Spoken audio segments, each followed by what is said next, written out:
C'est parti. Alors, je me présente, je m'appelle Anaïs Pital et je suis consultante juriste et acheteuse pour CKS Public et CKS Santé. Et aujourd'hui, on va parler donc, de plusieurs sujets.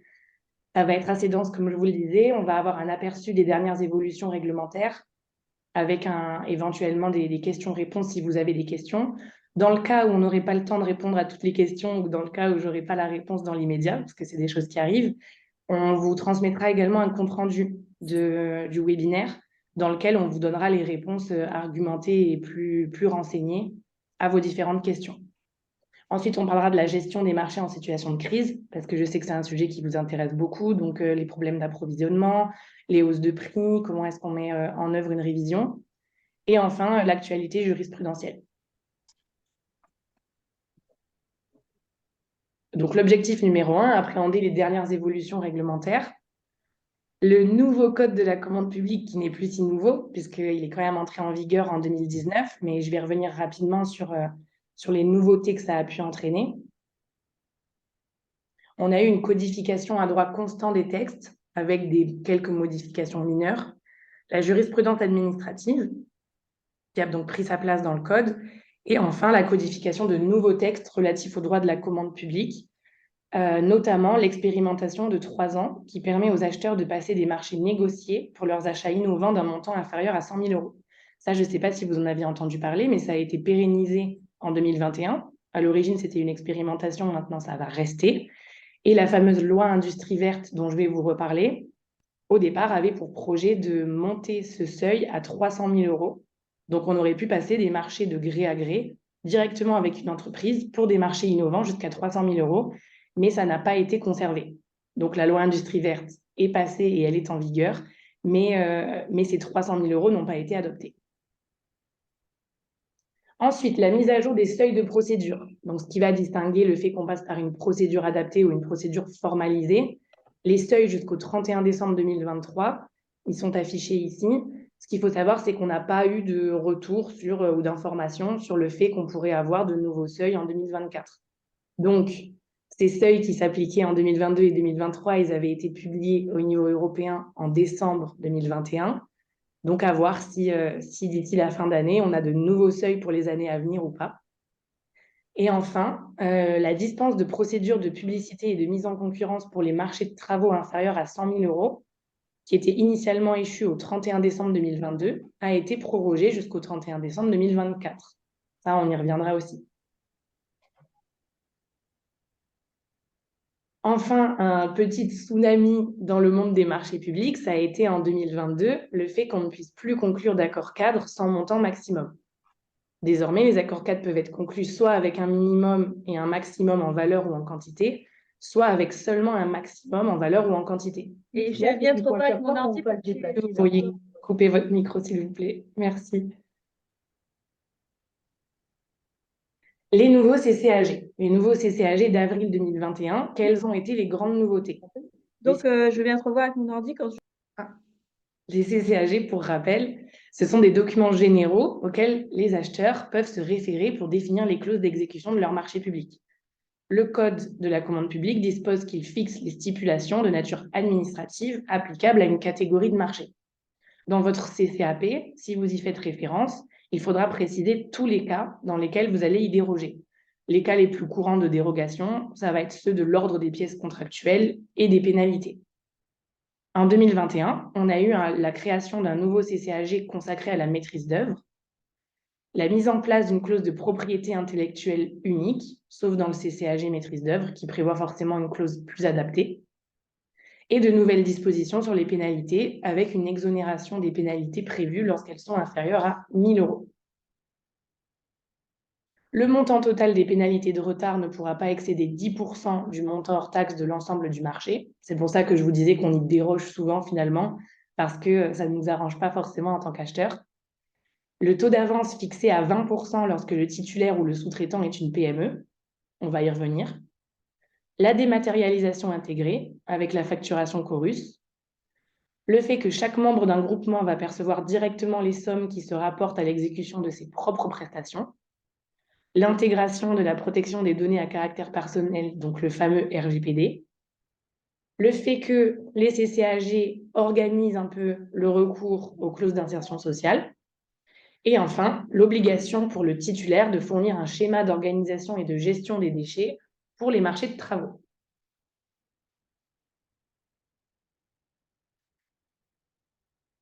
En termes d'actualité, donc, il y a eu un arrêté du 29 décembre 2022 qui a remodifié à la marge les cahiers des clauses administratives générales des marchés publics.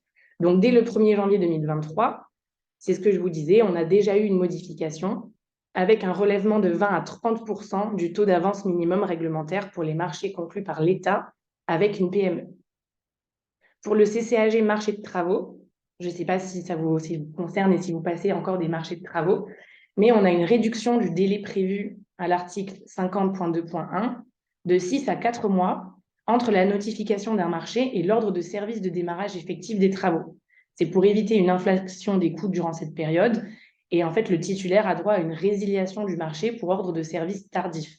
Si vous notifiez mais que vous ne démarrez pas les travaux, on se dit que vous avez peut-être mal défini votre besoin et que le prestataire ou l'entreprise va être lésé.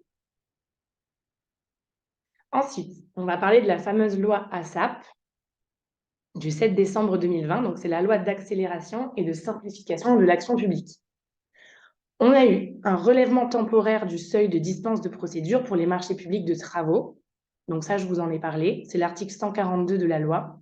Tous les marchés de travaux dont le montant est inférieur à 100 000 € peuvent ne pas faire l'objet d'une publicité et d'une mise en concurrence. On a eu le décret du 28 décembre 2022 qui nous indique que cette mesure s'applique finalement jusqu'au 31 décembre 2024. Ces dispositions sont également applicables aux lots qui portent sur des travaux dont le montant est inférieur à 100 000 € hors taxes, à la condition que le montant cumulé de ces lots n'excède pas 20% de la valeur totale estimée de tous les lots. C'est ce qu'on appelle les petits lots qui pouvaient déjà être passés en MAPA. Ensuite, l'article 131 nous parle des hypothèses de dispense de procédure si motif d'intérêt général. On a une possibilité de ne pas prévoir de publicité ni de mise en concurrence si un motif d'intérêt général le justifie. Cette possibilité a été vraiment très critiquée, puisqu'on considère que c'est très vague, que c'est très large et que c'est imprécis. L'intérêt général, on le sait, on arrive à faire rentrer énormément de notions, notamment quand on parle de résiliation pour motif d'intérêt général. On estime que ça reste tout de même très vague et, c'est ce que je vous disais, trop imprécis. Ensuite, l'article 132 de cette loi mettait en place un dispositif dit de circonstances exceptionnelles, avec l'aménagement des modalités pratiques de consultation, la prolongation des contrats par voie d'avenant, la prorogation de façon proportionnée du délai d'exécution des marchés de concession et l'absence de sanctions en cas de difficulté d'exécution qui serait liée à ces circonstances exceptionnelles. L'article 140 nous parle de l'exclusion de certains marchés de services juridiques des procédures de publicité et de mise en concurrence. En 2015, il avait été décidé de ne pas exclure des règles de publicité les marchés de services juridiques.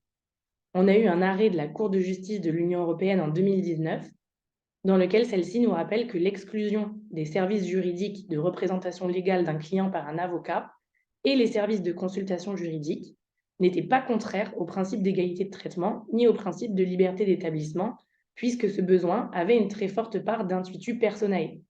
Ça veut dire que quand vous allez passer un marché pour désigner un avocat, les règles sont plus légères, puisqu'on considère que la relation entre un client et son avocat a une forte part d'intuitu personae. Les autres services juridiques, par exemple juridiques qui ne seraient pas liés à un contentieux entre juridique et la maîtrise d'ouvrage, restent soumis aux règles allégées des services sociaux et autres services spécifiques. Est-ce que vous pourriez couper votre micro, s'il vous plaît? Ensuite, d'autres mesures de simplification. On a eu la protection des entreprises en redressement judiciaire. Je ne sais pas si vous le saviez, mais la possibilité pour les entreprises en redressement judiciaire et qui disposent d'un plan de redressement de candidater à un marché public sans avoir à justifier qu'elles ont été habilitées à poursuivre leur activité pendant la durée prévisible du contrat.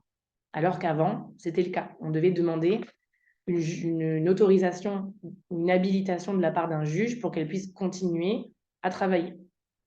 Et enfin, interdiction aux autorités de résilier un marché pour le seul motif que l'entreprise se trouve en redressement judiciaire. C'est tout le côté représentation de l'État, on ne peut pas dire qu'on a envie de faire travailler des PME ou des TPE et abandonner, entre guillemets, les entreprises à partir du moment où elles sont en difficulté, même si, bien sûr, on a un risque d'être en difficulté nous-mêmes. Et c'est tout le paradoxe des marchés publics. Enfin, l'accès des PME aux marchés globaux. On a une obligation pour ces marchés de comporter une part minimale d'exécution que le titulaire devra confier à une PME, comme pour les marchés de partenariat, qui avaient été fixés à 10% par le décret du 30 mars 2021. Ensuite, là, ce qui est assez important aussi à noter, c'est que cette loi a créé un régime unique pour les marchés réservés. Un acheteur peut réserver un même marché ou un même lot d'un marché, à la fois aux opérateurs économiques qui répondent aux conditions de l'article L2113-12, qui concerne les travailleurs handicapés, et à ceux qui répondent aux conditions de l'article L2113-13 pour les travailleurs défavorisés. Donc, ça va être notamment les EA, entreprises adaptées, et les ESAT, établissements et services d'aide par le travail. Et d'un autre côté, les structures d'insertion par l'activité économique. L'idée, c'est qu'avant, on pouvait réserver donc un marché ou un lot à ce type d'entreprise, mais il fallait choisir si on préférait s'adresser à un public de travailleurs handicapés ou plutôt à un public de travailleurs défavorisés. Et donc, ces différentes entreprises, on les mettait en concurrence entre elles, mais on ne pouvait pas les mélanger. Aujourd'hui, c'est le cas. On peut dire tout simplement qu'on veut faire un marché réservé et laisser par exemple des ESAT et des SIAE être en concurrence entre elles. Donc ça a été une grande simplification et une grande nouveauté pour les marchés réservés, sachant que les acheteurs sont déjà très frileux. Donc, ça a pu ouvrir un peu plus la porte au recours à ce type de marché. Enfin, gros sujet, la loi climat et résilience dont vous avez forcément entendu parler. Elle a été publiée au Journal officiel de la République française le 24 août 2021 et elle vise à mieux prendre en considération le développement durable dans le cadre de la passation et de l'exécution des contrats de la commande publique. Toutes ces mesures sont visées à l'article 35 de la loi. Les dispositions de l'article 35 de la loi seront pour la plupart en vigueur au plus tard le 22 août 2026. Donc, ça laisse du temps aux acheteurs pour s'adapter en interne. La première grande mesure, c'est la prise en compte obligatoire des objectifs de développement durable dans les spécifications techniques des marchés. Donc, forcément, dans les CCTP notamment, on va devoir prendre en compte, dès l'établissement du besoin, le développement durable. Ensuite, on a la prise en compte obligatoire des caractéristiques environnementales dans les critères d'attribution. Donc là, on ne parle plus du CCTP, mais on va parler de votre règlement de consultation et de la façon dont vous allez analyser et noter les offres. Vous devrez, en principe, avoir un critère environnemental. En revanche, la loi n'énumère pas ces caractéristiques environnementales et ça laisse donc une souplesse aux acheteurs pour l'appréciation de cette notion. La grande conséquence, c'est que le critère unique du prix sera interdit. L'acheteur pourra toutefois prévoir un critère unique du coût global qui va intégrer nécessairement ces considérations environnementales. L'idée, c'est qu'à l'époque, et même aujourd'hui, on va avoir généralement, et je pense que c'est votre cas, un critère prix et à côté de ça, un gros critère valeur technique avec des sous-critères techniques à l'intérieur.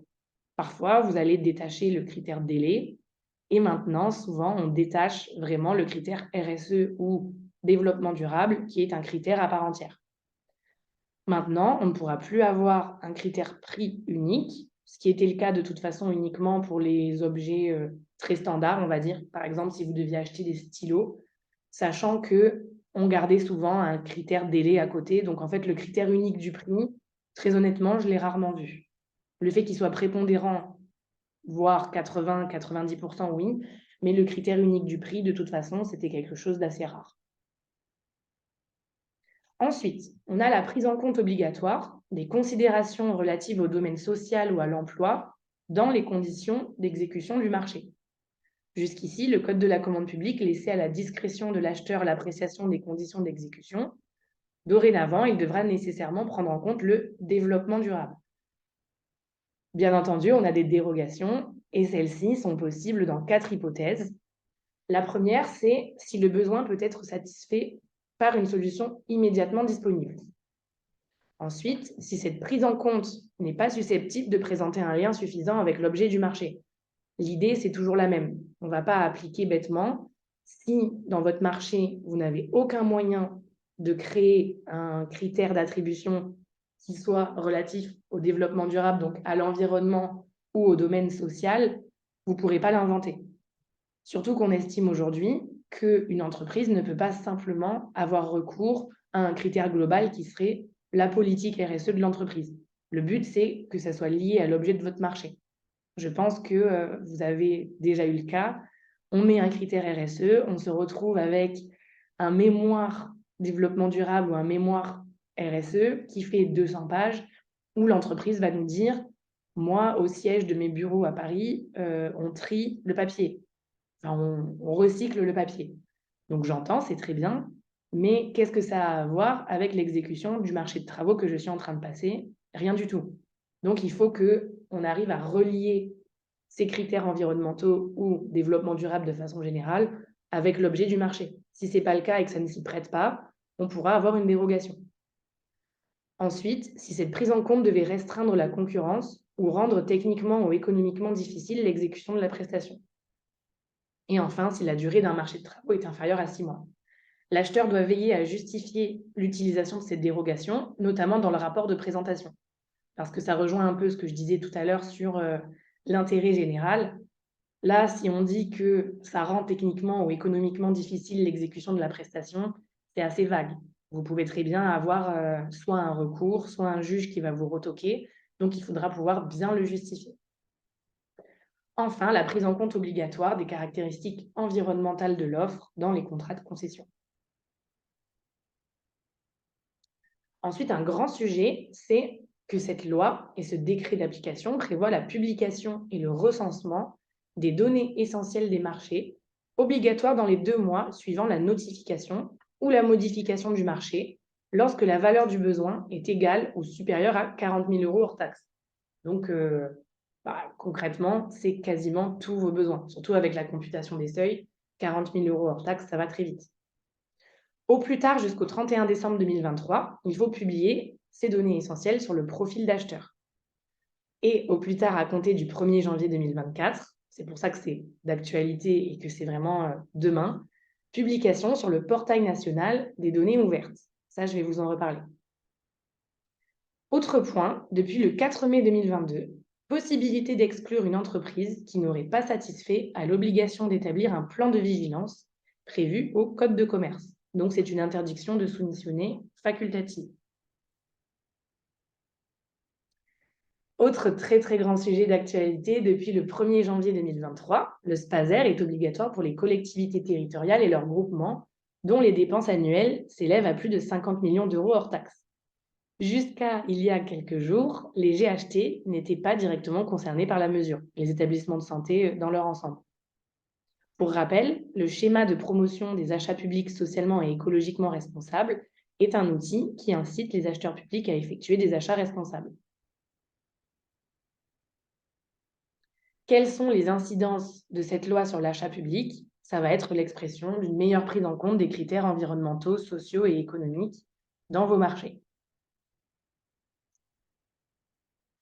Pour illustrer tout ce que je viens de vous dire, le fameux projet de loi Industrie verte et ses impacts sur le Code de la commande publique. Le Code de la commande publique s'est trouvé impacté par ce projet de loi, qui n'est aujourd'hui plus un projet, mais qui est tout simplement la loi Industrie verte. Il avait été présenté par la DAJ, la Direction des affaires juridiques de Bercy, le 24 mai dernier, et il avait été amendé par le Parlement pendant tout l'été. Ça confirme la volonté du gouvernement de verdissement du Code de la commande publique, avec notamment l'extension du champ d'application des SPASER à l'État, en modifiant les dispositions de l'article L 2111-3. Les SPASER sont désormais étendus à l'État et aux établissements publics de santé. Si vos dépenses annuelles s'élèvent à plus de 50 millions € hors taxes, vous serez concerné. On a également 2 nouveaux motifs d'exclusion des procédures de passation des marchés et des contrats de concession. Ça va être pour les opérateurs économiques qui ne satisfont pas leurs obligations de publication d'informations en matière de durabilité. Donc, les plans de vigilance et également les bilans des émissions de gaz à effet de serre. Si une entreprise doit publier ce type de documents et que vous les demandez au stade de la candidature, Si elle n'a pas satisfait à son obligation de publication, vous pouvez rejeter leur candidature. Ça ne veut pas dire que vous avez besoin d'analyser le contenu. C'est simplement si elles sont obligées de le publier, peu importe ce que ça raconte, et qu'elles ne l'ont pas fait, vous pourrez les écarter d'une procédure de marché public. Donc, j'en profite pour vous signaler que la NFH propose également des formations en achat responsable. Donc, je vous laisserai aller voir si c'est quelque chose qui peut vous intéresser. De toute façon, comme je vous le disais, vous aurez accès au support. La transformation numérique de la commande publique. On a un arrêté du 22 décembre 2022 sur les fameuses données essentielles des marchés publics dont je viens de vous parler. Cet arrêté s'inscrit dans une logique de simplification de la collecte des données et du renforcement de la transparence des achats publics. L'arrêté vise à fusionner les données du recensement et les données essentielles des marchés publics avec une liste d'un maximum de 45 données intitulées « Données essentielles des marchés ».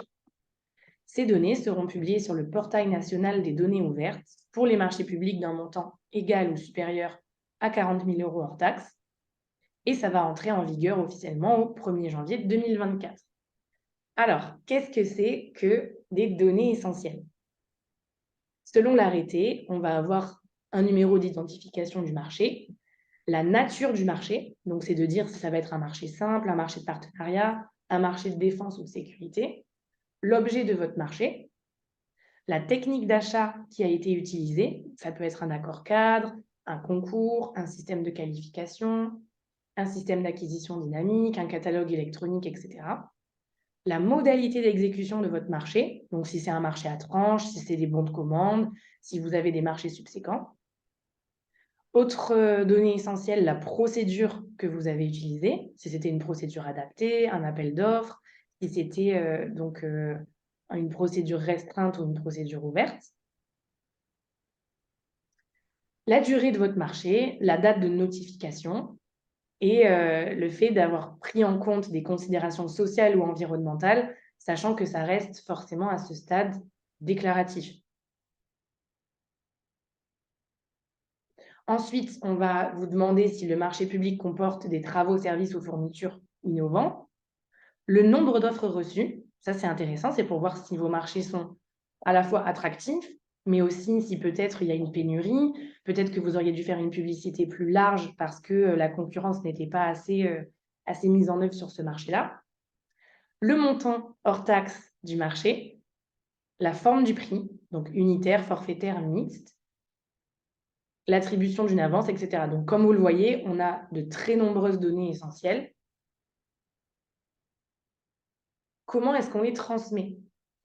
Il faudra les transmettre sur le portail national des données ouvertes. À ce jour, les sources utilisées pour recenser ces données sont les suivantes. Donc, on vous en propose certaines. En fait, l'idée, c'est que ça va être les profils acheteurs qui vont faire remonter les informations à partir du moment où vous allez attribuer un marché.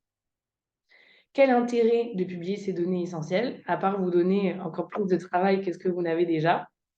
On en a plusieurs. Donc, ça va être la transparence. Comme vous le savez, ce sont les grands principes de la commande publique, puisque ça reste de l'argent qui vient, désolé, mais c'est le grand classique de nos impôts. L'idée, c'est de savoir où va cet argent, est-ce qu'il est bien utilisé? Donc, la transparence, la bonne gestion des deniers publics, la prévention et la lutte contre la corruption, la possibilité pour les entreprises d'avoir accès à ces données pour répondre au mieux aux besoins, et enfin, du sourcing et du benchmark pour les acheteurs. Donc, l'idée, c'est que vous allez pouvoir savoir, pour tel ou tel type d'acheteur, quel marché il a passé, à qui est-ce qu'il a été attribué, pour quel montant, est-ce qu'il l'a fait plutôt sous la forme d'un accord cadre ou plutôt sous la forme d'un marché simple forfaitaire. Ça vous permet aussi, de votre côté, de faire votre stratégie achat pour le lancement de futurs marchés. Donc, sur cette transformation numérique, je continue. On a un décret du 28 décembre 2022 qui modifie le code de la commande publique et qui permet la remise d'une copie de sauvegarde par voie électronique, en plus du support papier, qui existe toujours, même si on ne le sait pas, on a tendance à l'oublier, ou du fameux support physique électronique, donc la clé USB. Par exemple, une plateforme cloud. L'article dispose en effet que les candidats ou soumissionnaires peuvent adresser à l'acheteur une copie de sauvegarde des documents transmis par voie électronique dans des conditions fixées par un arrêté du ministre chargé de l'économie annexé au code. L'idée, c'est que l'entreprise pourra nous remettre une copie de sauvegarde en nous donnant, par exemple, un lien avec un accès à une plateforme où les documents seraient stockés. Les acheteurs ont pris peur au départ, puisqu'on s'est dit, on a quand même des risques au niveau de la cybersécurité, notamment dans les hôpitaux. Je ne dis pas qu'une commune ne peut pas être attaquée par des hackers, mais c'est vrai que les hôpitaux, voilà, c'est des faits divers qui existent, où on peut avoir des demandes de rançon ou autre. On sait que si le système de l'hôpital ne fonctionne plus, on a quand même la vie des patients qui est en danger. Donc ça a été un gros sujet, ça a fait peur. Je ne sais pas si ça a été déjà utilisé ou pas.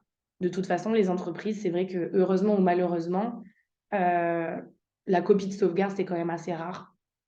Je veux dire, même en termes de physique et du support de la clé USB, je ne sais pas, vous me direz ensuite dans le chat ou autre si vous en recevez encore beaucoup, mais c'est vrai que ça se voit de moins en moins. Ou peut-être que ça va relancer le fait qu'on puisse simplement mettre des liens, peut-être que ça va relancer ce système. Ça reste à voir avec la pratique et le recul. Ensuite, on a eu le report de l'utilisation obligatoire des nouveaux formulaires e-forms pour les avis de marché. Je ne sais pas si vous le saviez, mais la publication des avis de marché public devait connaître une révolution majeure d'ici la fin de l'année 2023, avec des nouveaux formulaires européens qui devaient devenir obligatoires à partir du 25 octobre 2023 pour tous les marchés qui étaient en fait publiés au JOUE. Ces nouveaux formats standardisés ont pour objectif de simplifier et dématérialiser les procédures de publicité et de mise en concurrence, avec de nombreux avantages, mais comme d'habitude, le fait que les acheteurs doivent tout de même y être formés et s'y habituer. La DAJ a finalement annoncé jeudi 12 octobre 2023 que le recours au formulaire d'avis de publicité dit standard resterait possible jusqu'à fin janvier 2024, le temps en fait qu'elle publie elle-même, je pense, un guide pour nous apprendre à les utiliser correctement. Donc l'obligation d'utiliser exclusivement ces nouveaux formulaires est pour l'instant reportée à janvier prochain.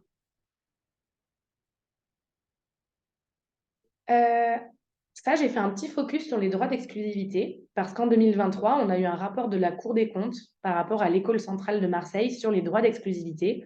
Et c'est vrai que dans les hôpitaux, ça nous concerne beaucoup, notamment pour tout ce qui va être maintenance ou fourniture de consommables des appareils, tout simplement. Et je me suis dit que ça pouvait peut-être vous intéresser. Donc, la Cour des comptes a rappelé le respect de 2 conditions cumulatives. Ça va être un certificat d'exclusivité suffisamment précis qui démontre l'existence d'un droit exclusif. Là, par exemple, la Cour des comptes a rappelé que des documents rédigés par l'entreprise elle-même, qui attestent qu'elle est la seule à pouvoir réaliser une prestation, ne comportent pas de précision suffisante pour justifier que le marché soit confié à un seul opérateur économique et donc passé en gré à gré. En revanche, bien entendu, si vous avez un certificat qui atteste de l'existence d'un brevet ou d'un droit d'exploitation, vous pourrez passer à un marché en direct avec votre fournisseur. Également, un rapport de l'acheteur qui justifie que le besoin ne peut être satisfait que par les prestations protégées par ce droit. L'acheteur doit donc démontrer que la satisfaction de son besoin ne peut passer que par ce droit d'exclusivité et nécessite la conclusion d'un marché de gré à gré. Donc, je vous laisserai aller voir si ça vous intéresse, mais j'ai trouvé que c'était un bon rappel. Autre sujet qui concerne plutôt la lutte contre la corruption et la modernisation de la vie économique. Donc, je pense que vous connaissez, en tout cas de nom, la fameuse loi Sapin 2. L'idée, c'est de dire que l'Observatoire de l'éthique publique, qui est ce qu'on considère un think tank, a publié le 4 septembre 2023, donc tout récemment, un livre blanc pour une loi Sapin 3, dans lequel il propose des pistes de réflexion et d'amélioration des dispositifs existants en matière de lutte contre la corruption. Et forcément, c'est des sujets qu'on retrouve énormément dans la commande publique. Donc, on se dit que peut-être on aura une loi Sapin 3 à venir. C'était simplement pour vous parler un peu d'actualité. Ensuite, ça, je ne vais pas rentrer dans les détails parce que c'est très complexe, très juridique et très lourd. Mais on a eu des nouveaux règlements en 2022. Donc, le premier, il concerne l'accès des offres de pays tiers au marché public. Forcément, le droit des marchés publics, c'est un droit de l'Union européenne. Donc, tous ces pays-là fonctionnent entre eux. On a aussi là l'accord sur les marchés publics, qui est un accord avec d'autres pays tiers. Ça, c'est quelque chose que vous cochez généralement quand vous publiez un avis au JOU. On vous demande si le marché est couvert par l'accord sur les marchés publics. Mais ce qu'il faut savoir, c'est qu'il y a aussi des pays tiers qui ne sont signataires d'aucun accord avec l'Union européenne. Et donc, ce règlement permet de faire, c'est pas bien de le dire, mais de la discrimination et donc de favoriser forcément les relations avec les États avec lesquels on va avoir des accords et d'écarter éventuellement ceux avec lesquels on n'en a pas. Donc, je vous laisserai regarder plus en détail quand vous aurez le support, mais c'est assez intéressant. Je ne sais pas forcément si ça peut vous concerner. Ça peut être le cas dans le médical. Autre règlement de l'Union européenne concerne les subventions étrangères qui faussent le marché intérieur. En fait, on va demander aux grandes multinationales ou même à des entreprises peut-être plus petites qui reçoivent des subventions de la part d'États, donc par exemple des aides d'État, de les déclarer. Autre sujet qui, celui-ci, est vraiment particulièrement intéressant et d'actualité, c'est le décret du 3 octobre 2023 qui vient nous parler d'une nouvelle création, les marchés globaux de performance énergétique à paiement différé. C'est un type de marché un peu hybride qui mélange le meilleur des marchés globaux de performance et des partenariats publics-privés. Pour rappel, un marché global de performance, c'était la possibilité de passer, dans le cadre d'une seule et même procédure et d'un seul contrat, un marché public qui va comprendre la conception, la réalisation, l'exploitation et la maintenance d'un bâtiment pour une même entreprise ou un même groupement d'entreprises. L'idée, c'est qu'on va pouvoir moduler à la hausse ou à la baisse la rémunération du prestataire en fonction de la performance qui était obtenue. Forcément, c'était une procédure qui était dérogatoire, puisqu'on ne respecte pas la loi MOP, donc de maîtrise d'ouvrage public. Le DCE devait indiquer clairement les objectifs de performance et les primes associées. Et comme je vous l'ai dit en début de présentation, le titulaire devait s'engager à recourir directement ou indirectement à des PME dans l'exécution du marché à hauteur à minima de 10% du montant prévisionnel. Donc ça, c'est le marché public global de performance. Ensuite, on a les fameux PPP, partenariats public-privé, qui sont très décriés. Honnêtement, je ne sais même pas s'il y en a encore beaucoup qui sont passés aujourd'hui. Ça a été une grande mode quand ils sont sortis parce qu'on s'est dit que c'était très intéressant. L'idée, c'est qu'en fait, l'opérateur économique finançait l'opération initiale, donc les travaux, sur ses fonds propres.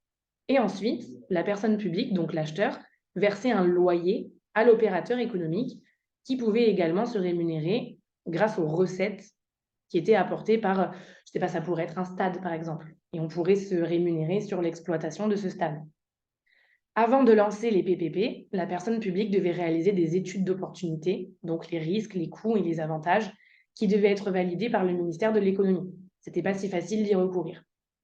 Et quand je vous dis que ça a été très décrié, c'est parce qu'en fait, on s'est rendu compte qu'avec ces histoires de loyer, on finissait par payer plusieurs fois le prix qu'on aurait payé si on avait passé un marché de travaux classique en loi MOP, en faisant juste construire le bâtiment par une entreprise ou un groupement. Aujourd'hui, en 2023, on assiste à la naissance d'un nouveau type de contrat qui reprend les fondamentaux du marché global de performance et des PPP. Ça va être de façon expérimentale pour une durée de 5 ans et dans l'objectif d'accélérer la rénovation énergétique des bâtiments publics dans un contexte, comme vous le savez, de taux d'intérêt élevés et de rigueur budgétaire. Ce contrat permet de faire préfinancer l'opération et également les travaux pendant la phase d'exploitation et maintenance, mais on va avoir également des paiements différés qui vont être facilités par la compensation des économies d'énergie réalisées grâce aux travaux de rénovation énergétique. Comme dans les marchés de partenariat, il faudra faire une étude préalable, mais les modalités de réalisation des études seront allégées par rapport au PPP. Donc ça va être, je pense, une assez bonne façon de passer par un marché global, mais en allégeant l'aspect administratif qui était très lourd pour l'acheteur, à voir qui va se lancer en premier et comment ça va fonctionner, mais je pensais que c'était intéressant de vous en parler. Enfin, sur ce sujet donc des actualités, je voulais vous parler de l'arrêté du 31 août 2023 qui a porté création du label Service Public Plus. Je ne sais pas si vous en avez entendu parler. Dans les administrations publiques, les structures qui accueillent du public doivent mettre en œuvre un programme d'amélioration continue des services publics qui s'appelle Programme Service Public Plus. Il faut mettre en œuvre des engagements communs à tous les services publics en matière de qualité de service, publier les résultats et publier les enquêtes de satisfaction, enfin, les résultats des enquêtes de satisfaction des usagers, mettre en place des dispositifs d'écoute et prendre en compte les retours et bien entendu, comme d'habitude, s'inscrire dans une démarche d'amélioration continue de la qualité du service rendu. L'idée, c'est que si on a le temps et les ressources, on peut même essayer de se faire labelliser Programme Service Public Plus. Les établissements de santé y sont soumis. Donc, je vous ai mis un petit lien si vous voulez aller vous renseigner et savoir si votre établissement peut-être s'est lancé dans le processus ou pas. Donc, ce que je vous disais, c'est que le programme est obligatoire, on n'a pas le choix. En revanche, bien entendu, la labellisation, ça reste au choix c'est de la politique de votre établissement, tout simplement. Alors, j'espère que je ne vous ai pas perdu. Je vous propose de répondre dans le chat à cette question. Est-ce que pour vous, il est possible de passer un contrat de gré à gré pour un marché de travaux inférieur à 100 000 €? Oui ou non? Et si oui, est-ce qu'il faudrait qu'il y ait quand même une forme particulière?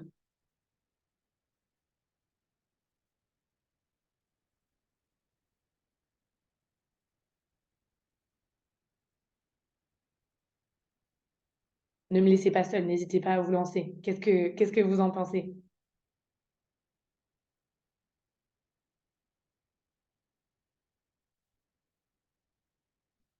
Bon, alors je vais vous répondre. Oui, c'est possible. En dessous de ce seuil, c'est ce qu'on disait, les acheteurs sont dispensés de procédure de passation. En revanche, pour sécuriser le marché, il faudra à minima un cahier des charges techniques, un CCAP ou un CCTP pour fixer les clauses d'exécution et les clauses financières. Tout marché répondant à un besoin dont la valeur estimée est égale ou supérieure à un seuil fixé par voie réglementaire est conclu par écrit. Et ce seuil est de 25 000 €. Donc, ce n'est pas parce qu'on passe un gré à gré que c'est simplement un accord oral ou se mettre d'accord et se serrer la main. Il faudra quand même avoir un marché écrit. Je ne sais pas si vous avez d'autres questions au sujet des évolutions réglementaires qui ont été présentées. N'hésitez pas à les noter dans le chat et on y répondra soit en fin de présentation, soit maintenant en fonction. C'est ça, moins de 100 000 €, pas de mise en concurrence. Donc, vous pouvez vous adresser directement à une entreprise et à un prestataire. En revanche, forcément, il faut que ce soit quand même formalisé puisque va falloir parler de quelle manière on vous paye, de quelle manière on facture, est-ce qu'on a des pénalités? En fait, ça reste un marché, mais c'est simplement qu'on peut s'adresser à une entreprise en direct.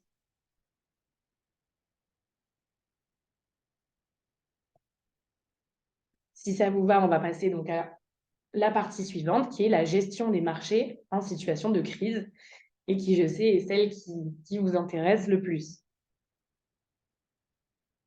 Concernant la hausse des matières premières, je vais vous parler forcément de la circulaire Borne, donc du 29 septembre 2022, relative à l'exécution des contrats de la commande publique dans le contexte actuel de hausse des prix de certaines matières premières.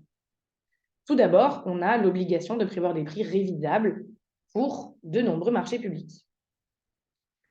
Je vais vous rappeler les obligations qui découlent des articles du Code. Donc, obligation de prévoir des prix révisables dans les cas où les parties sont exposées à des aléas majeurs du fait de l'évolution raisonnablement prévisible des conditions économiques pendant la période d'exécution des prestations. Là, on va parler plutôt des marchés de denrées alimentaires et d'achat d'énergie, par exemple. On a aussi une obligation de prix révisable pour les marchés de plus de 3 mois qui nécessitent une part importante de fournitures dont le prix est directement affecté par les fluctuations de cours mondiaux. Là, on va penser notamment au marché de travaux et au marché de transport. La Première ministre avait insisté sur la nécessité de respecter les obligations précédemment mentionnées et sur la nécessité de veiller à retenir des fréquences et des références de formules de révision qui sont suffisamment représentatives des conditions économiques de variation des coûts des secteurs objets du marché concerné. Attention, par exemple, pour les marchés de travaux, si on a alloti par corps de métier, l'idée, c'est d'avoir une clause de révision de prix avec une formule adaptée pour chaque lot et pas de se dire simplement je vais mettre le gros indice des marchés de travaux pour tous mes lots parce qu'en fait, les entreprises, tout simplement, peuvent être réticentes, et on va en reparler, à nous répondre si elles se rendent compte qu'on n'a pas assez bien étudier notre marché et qu'elles vont y perdre en fait dans l'exécution de ce contrat-là.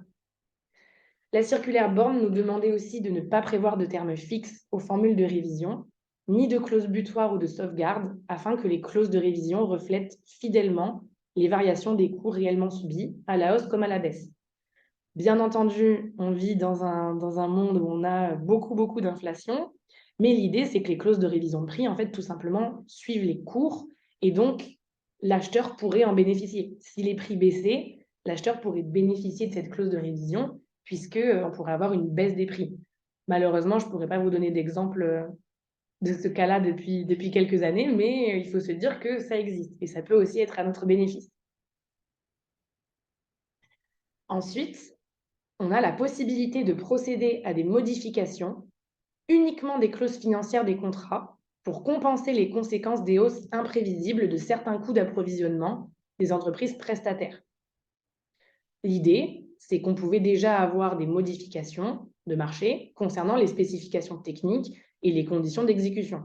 Par exemple, la substitution d'un matériau ou d'un produit à celui qui était initialement prévu, qui était devenu trop cher ou introuvable, modification des quantités ou du périmètre des prestations à fournir, même si bien sûr ça devait rester à la marge et ça ne devait pas être des modifications substantielles, aménagement des conditions et des délais de réalisation des prestations pour pallier les difficultés provoquées par la situation économique. Donc, tout ça, c'était communément admis. Désormais, on a une nouvelle possibilité qui a été précisée dans l'avis du Conseil d'État du 15 septembre 2022, c'est qu'on peut avoir des modifications qu'on appelle sèches, des clauses financières du contrat, qui portent exclusivement sur les prix, sur les modalités d'évolution des prix, ou d'autres clauses qui déterminent les conditions de rémunération du titulaire. Ça, c'était impossible avant, puisqu'on se disait que les entreprises avaient répondu au marché en connaissance de cause, et que, par exemple, si on s'arrangeait avec le titulaire pour changer l'indice de révision, on pouvait avoir des entreprises qui n'avaient pas répondu à notre marché, mais qui auraient répondu si la clause avait à l'époque été la bonne. Donc, on ne pouvait pas modifier toutes ces clauses relatives au prix. Désormais, donc, on a admis qu'on pouvait le faire. Les conditions économiques nouvelles peuvent désormais justifier une renégociation des prix ou de toutes les autres clauses financières, lorsque cette modification a été rendue nécessaire par des circonstances qui ne pouvaient pas être prévues au moment de la conclusion du contrat. Une telle modification n'est possible que si l'augmentation des dépenses exposées par l'opérateur économique ou la diminution de ses recettes face à ces circonstances ont dépassé les limites ayant pu raisonnablement être envisagées par les parties lors de la passation du contrat. Une telle modification ne peut pas avoir pour objet de couvrir les risques dont l'opérateur économique aurait dû tenir compte dans ses prévisions initiales. Le montant de la compensation est négocié dans la limite de ce qui est nécessaire pour permettre au titulaire de poursuivre l'exécution du contrat. L'idée, ce n'est pas de garantir un bénéfice au prestataire. C'est simplement que lui ne mette pas en danger sa santé financière et l'existence même de son entreprise pour pouvoir exécuter les prestations objets de notre marché, alors que c'est l'environnement économique qui va mal. Ces dispositions sont limitées dans le temps. On va convenir avec le fournisseur d'une période durant laquelle elles s'appliquent. Ce que je vous disais, c'est que ça ne peut pas dépasser le montant des surcoûts supportés par le titulaire. Et on va être limité à 50% du montant du marché. Il s'agit en tout état de cause d'une faculté et non pas d'une obligation. Le titulaire ne pourra pas modifier unilatéralement le contrat, contrairement à l'indemnisation qui, elle, est de droit. Il sera toujours possible de compléter avec les modifications de faible montant, donc une modification possible des prix, des clauses financières ou des clauses de révision, pour lesquelles on n'a pas besoin de démontrer une circonstance imprévisible ou un bouleversement de l'économie du contrat. C'est notamment quand vous passez des avenants classiques où on vous dit que vous avez une limitation pour les modifications de faible montant. Ce qui est intéressant, c'est qu'on va être limité à 10% du montant du marché, mais ça va être cumulable avec la disposition précédente où je vous parlais déjà de 50% du montant du marché. Enfin, qu'est-ce que c'est la différence avec la fameuse théorie de l'imprévision ?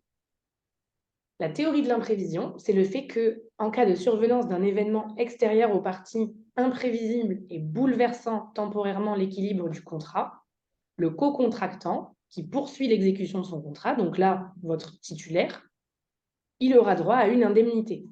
Le but, ça va être de compenser une partie des charges supplémentaires de nature extra-contractuelle parce qu'elles n'avaient pas été prévues initialement lors de la conclusion du contrat.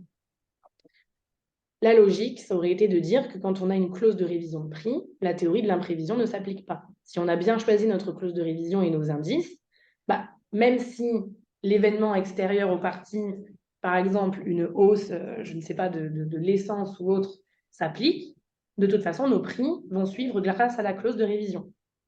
La circulaire permet maintenant aux titulaires d'avoir droit à une indemnité, même après application des clauses financières, lorsqu'on considère que l'économie du contrat est vraiment bouleversée. La théorie de l'imprévision s'apprécie au cas par cas. Donc, je ne vais pas vous faire un cours de droit administratif, mais on a plusieurs arrêts du Conseil d'État qui datent d'il y a un moment, qui nous disent que l'imprévision ne s'applique que si l'économie du contrat se trouve absolument bouleversée. Ça ne peut pas être un simple manque à gagner ou un léger déficit de la part du titulaire.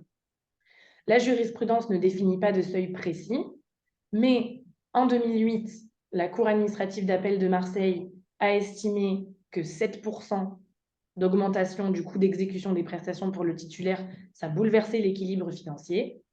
Mais dans les années 90, le Conseil d'État avait estimé qu'une augmentation de 3%, ça ne bouleversait pas l'équilibre général du contrat.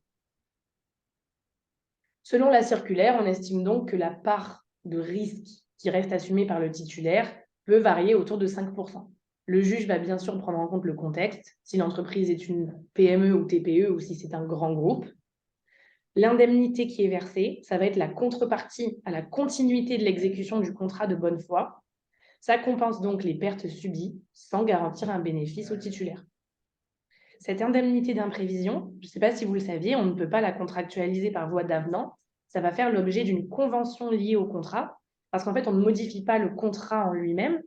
C'est simplement une sorte d'annexe qui vise à traiter cette situation exceptionnelle et qui est censée être temporaire. L'indemnisation, qui n'est donc pas assimilable à une modification du contrat, n'est pas plafonnée à 50% du montant du marché. Autre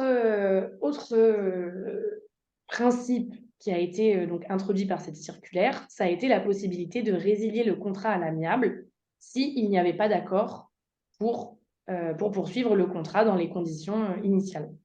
La résiliation du contrat avec le titulaire va être soit à effet immédiat, soit à effet différé, le temps que l'acheteur puisse organiser une nouvelle procédure. Attention, dans ce cas-là, le titulaire aura droit à une indemnité de résiliation pour la partie du contrat qui lui restait à exécuter si les conditions sont réunies. Ensuite, la circulaire nous a demandé de geler l'application des pénalités contractuelles. Je ne sais pas si c'est quelque chose que vous avez appliqué. Je ne sais pas non plus si, dans tous les cas, vous appliquez généralement les pénalités. Je vous encourage à le faire lorsqu'elles sont justifiées. Mais c'est vrai que pendant les grosses crises financières ou autres, on se dit que de toute façon, si notre fournisseur augmente ses prix parce qu'il n'a pas le choix, qu'il a du retard parce qu'il n'a pas le choix, ce n'est pas en lui appliquant des pénalités que ça va régler la situation. D'accord ? Donc, on a eu une incitation à suspendre l'application des pénalités de retard tant que le prestataire était dans l'impossibilité de s'approvisionner dans des conditions normales. L'augmentation des prix ne conduit pas en elle-même à une situation de force majeure qui permet au titulaire de se soustraire à ses obligations contractuelles. L'idée, c'est qu'en revanche, lui est obligé, en tout cas, il est toujours lié par le contrat. Il ne peut pas dire je ne peux pas me fournir, je ne sais pas quand je vais pouvoir me fournir, tant pis, on arrête tout. Donc, vous trouverez dans la présentation un petit focus sur l'évolution des prix des denrées alimentaires. Avec, en fait, c'est simplement un petit cas concret qui reprend tout ce qu'on vient de dire. Donc, comment gérer une telle situation, comment renégocier les prix, les clauses financières du contrat.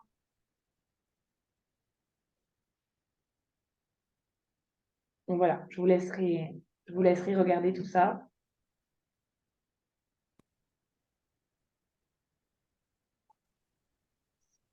Ensuite, on a eu un décret donc, du 28 décembre 2022, suite aux assises du bâtiment et des travaux publics, qui prévoit des modifications du code.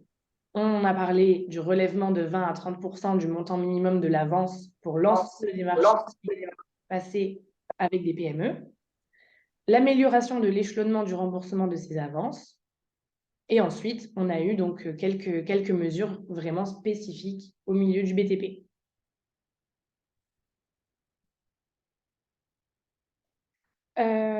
Donc, ce fameux décret, et ensuite, on va passer au sujet de la crise en Ukraine. Si vous avez été concerné, je ne sais pas. Ça, pendant les différents webinaires ou les différentes formations, parfois, on peut avoir des stagiaires ou des participants qui ont été concernés. Donc, c'était les nouvelles obligations avec l'interdiction de passer un marché ou une concession avec les opérateurs économiques établis en Russie, les opérateurs de nationalité russe ou détenus majoritairement de manière directe ou indirecte par une entité établie en Russie, l'interdiction de confier la sous-traitance de plus de 10% du contrat à l'un de ces opérateurs et résilier les marchés et concessions qui avaient été passés avec des opérateurs russes. Donc, ça m'intéresserait si vous voulez mettre un petit oui ou non dans le chat, si vous avez été concerné ou pas, et surtout si ça vous a créé des difficultés, parce que on nous avait dit qu'on devait résilier les marchés, mais c'est pas si évident. Un petit zoom sur la fiche technique de la DAJ qui concerne la modification des prix, avec l'avis du Conseil d'État du 15 septembre 2022. Ça reprend en fait tout ce qu'on vient de se dire sur les modifications pour circonstances imprévisibles, avec le fait qu'on puisse remettre en cause les clauses financières des contrats. On a quand même des conseils qui ont été donnés par la DAJ sur la mise en œuvre. Ça va être de demander ou d'essayer d'estimer la décomposition des coûts du fournisseur. Les augmentations dont il se prépare ne doivent concerner que la part des coûts liés aux achats et au transport. Par exemple, il ne peut pas se justifier en disant qu'il veut augmenter ses coûts salariaux, parce que ça n'a rien à voir avec les sujets dont on parle. Demander des justificatifs pour appuyer l'augmentation demandée, des factures d'achat, une évolution des indices. Et là, bon, vous ne pouvez pas me répondre, mais je sais ce que vous voulez me répondre, c'est on leur demande et ils ne nous les donnent pas. Je m'en doute, mais en tout cas, vous avez le droit de le faire et ils sont en devoir de justifier. Ils ne peuvent pas simplement vous dire, moi, mes coûts ont augmenté, surtout s'ils les répercutent sur les prix. Ensuite, la DAJ nous conseille de prévoir une durée de début et une durée de fin de la modification par avenant, afin de ne pas supporter cette hausse de coûts sur toute la durée du contrat si les conditions économiques redevenaient normales.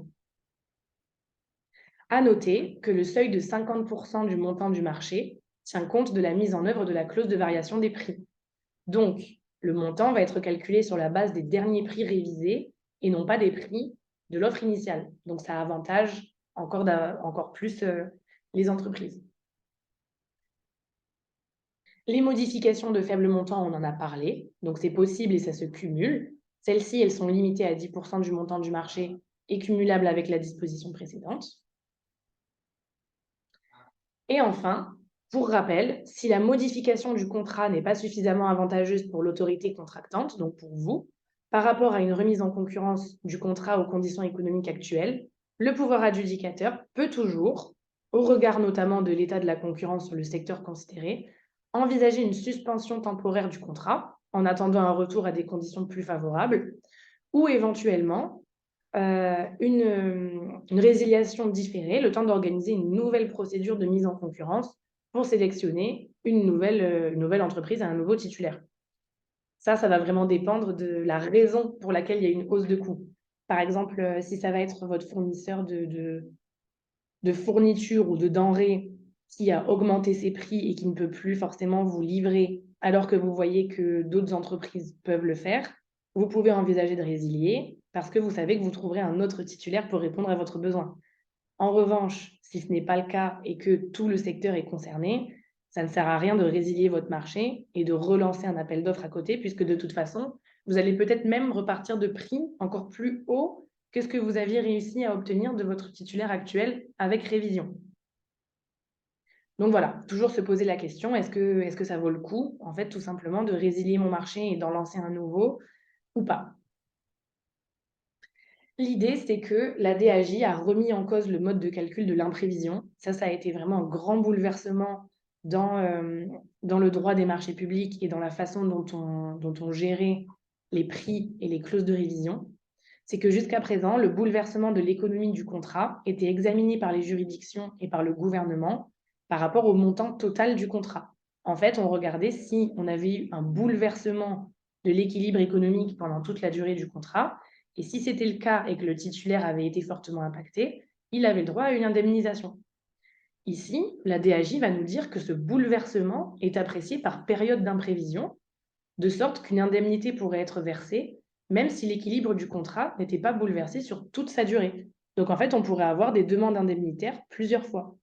Par exemple, pour un même contrat, on aurait pu avoir une demande indemnitaire liée au Covid, puis liée à la crise en Ukraine, puis liée à l'augmentation ou à la fermeture des raffineries à un moment. On aurait pu avoir un cumul de tout ça avec plusieurs indemnisations. Alors qu'avant, l'imprévision, on considérait qu'on faisait un recul sur l'exécution du contrat sur toute sa durée.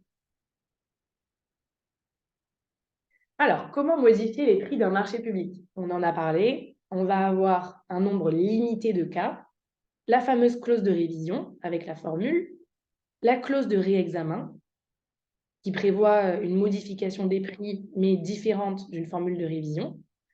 On peut avoir des avenants.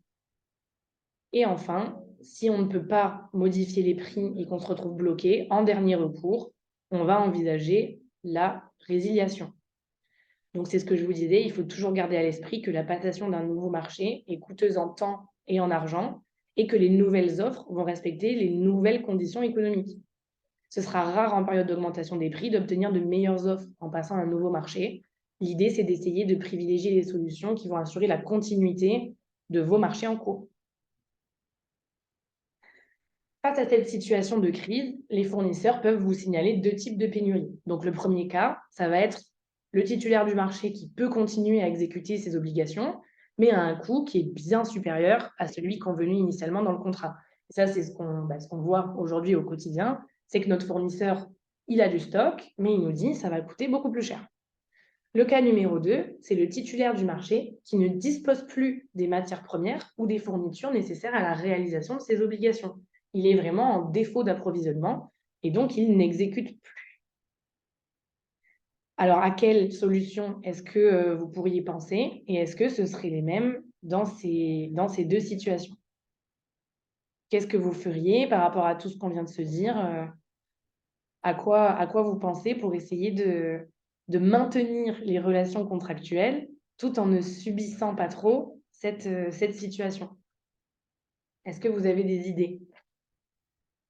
Et qu'est-ce que vous faites aujourd'hui au quotidien? Et surtout, est-ce que c'est quelque chose qui vous concerne, même si je sais que oui?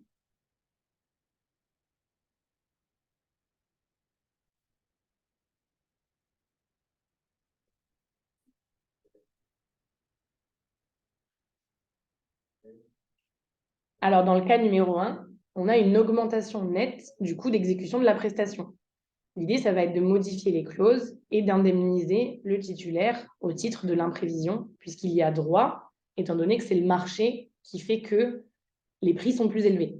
Il les répercute simplement sur nous. Dans le cas du défaut d'approvisionnement, on va essayer de modifier le contrat initial.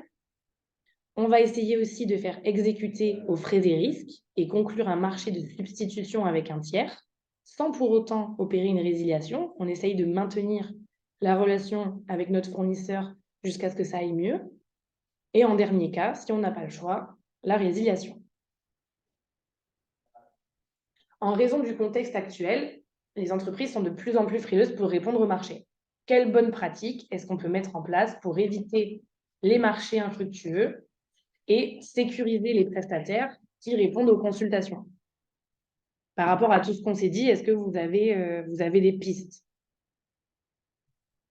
Les entreprises ne veulent plus répondre à mes marchés. Qu'est-ce que je peux mettre en avant, que ce soit dans mon règlement de consultation, dans mon CCAP, que ce soit par rapport au prix ou par rapport aux modalités contractuelles? Qu'est-ce que je peux essayer de mettre en avant pour devenir plus attractif face à des fournisseurs qui ne veulent plus me répondre?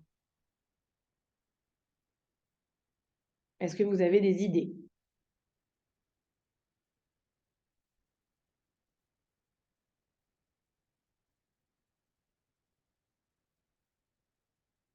n'hésitez pas, hein, il n'y a pas de gêne, il n'y a pas de honte. Vous pouvez écrire dans le chat en fonction de vous, vos retours. Déjà, est-ce que c'est quelque chose qui vous touche? Est-ce que c'est quelque chose qui vous arrive ou pas? Si ce n'est pas le cas, tant mieux. OK, le paiement des avances, ça c'est bien. Essayez de systématiser les avances, même si on sait que budgétairement, ce n'est pas toujours facile, mais bien entendu, ça va encourager les entreprises à vous répondre. Dans cette lancée, qu'est-ce qu'on peut avoir d'autre? Clause de révision sans part fixe avec une fréquence et des indices adaptés, totalement. Donc les clauses de révision et essayer de ne plus appliquer systématiquement donc les clauses butoirs et les clauses de sauvegarde qui de toute façon aujourd'hui, si vous aviez mis des clauses à 2% et que vous disiez que vous vouliez résilier lorsque les augmentations atteindraient ces 2%, si votre fournisseur il vous propose une hausse de 18% mais parce qu'il n'a pas le choix et que cette hausse de 18% elle existe sur tout le reste du marché fournisseur, en fait vous serez lié. Et c'est là que c'est malheureux, mais vous n'aurez pas le choix. Qu'est-ce qu'on peut avoir d'autre?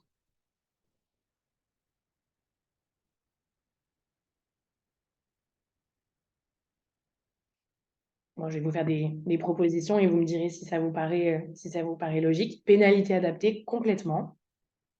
Donc, ce qu'on peut avoir, on vient d'en parler, c'est les clauses de révision de prix et de règlement amiable des différends. Ne pas prévoir de clauses butoirs et de sauvegarde qui seront d'application systématique. Prévoir un montant minimum pour les accords cadres à bon de commande qui serait une garantie pour le prestataire. Ça, je sais que ça peut faire très peur, les montants minimums, parce que vous êtes engagé. Mais si vous connaissez bien votre besoin et surtout si c'est des renouvellements de marché, notamment d'accords cadres à bon de commande, que vous connaissez très bien vos volumes, le risque n'est pas si grand. Donc, c'est quelque chose qu'on peut essayer d'encourager. En tout cas, pour des marchés où vous avez peur d'être infructueux, mettre un montant minimum, ça peut être intéressant. Ensuite, recourir davantage au sourcing pour avoir une idée du nombre d'entreprises qui pourraient être intéressées. Faire du benchmark pour connaître les retours d'expérience d'autres hôpitaux. Et c'est là que je reviens à ce que je vous disais sur la publication des données essentielles. On peut aller un peu piocher des informations pour savoir comment ça marche chez les autres. Définir des critères qui permettent une réponse pertinente des PME. Valoriser la présentation de variantes. Simplifier et sécuriser le partenariat d'innovation. Et enfin, c'est exactement ce que vous disiez, actionner divers outils financiers favorables aux PME comme les avances et ce que Madame Romain disait, les pénalités adaptées, bien sûr. On connaît tous le fameux modèle de CCAP où on a 6 pages de pénalités, dont certaines qu'on sait qu'on n'actionnera jamais. Et le but, c'est bien sûr d'en avoir, parce que c'est une sécurité pour nous aussi, mais de mettre des montants qui soient réalistes et surtout de mettre des pénalités dont on imagine qu'on va pouvoir les appliquer. Pas une liste à la Prévert de toutes les pénalités qui peuvent exister sur tous les types de marchés. Alors, un de vos fournisseurs ne peut plus répondre à ses obligations en raison du contexte socio-économique. Tel a été le cas, par exemple, pour Total lors des grèves dans les raffineries il y a quelques mois. Or, pour les hôpitaux, les véhicules sont nécessaires à l'organisation des services de soins et indispensables pour la prise en charge des patients. Qu'est-ce que vous pouvez faire dans ce cas-là?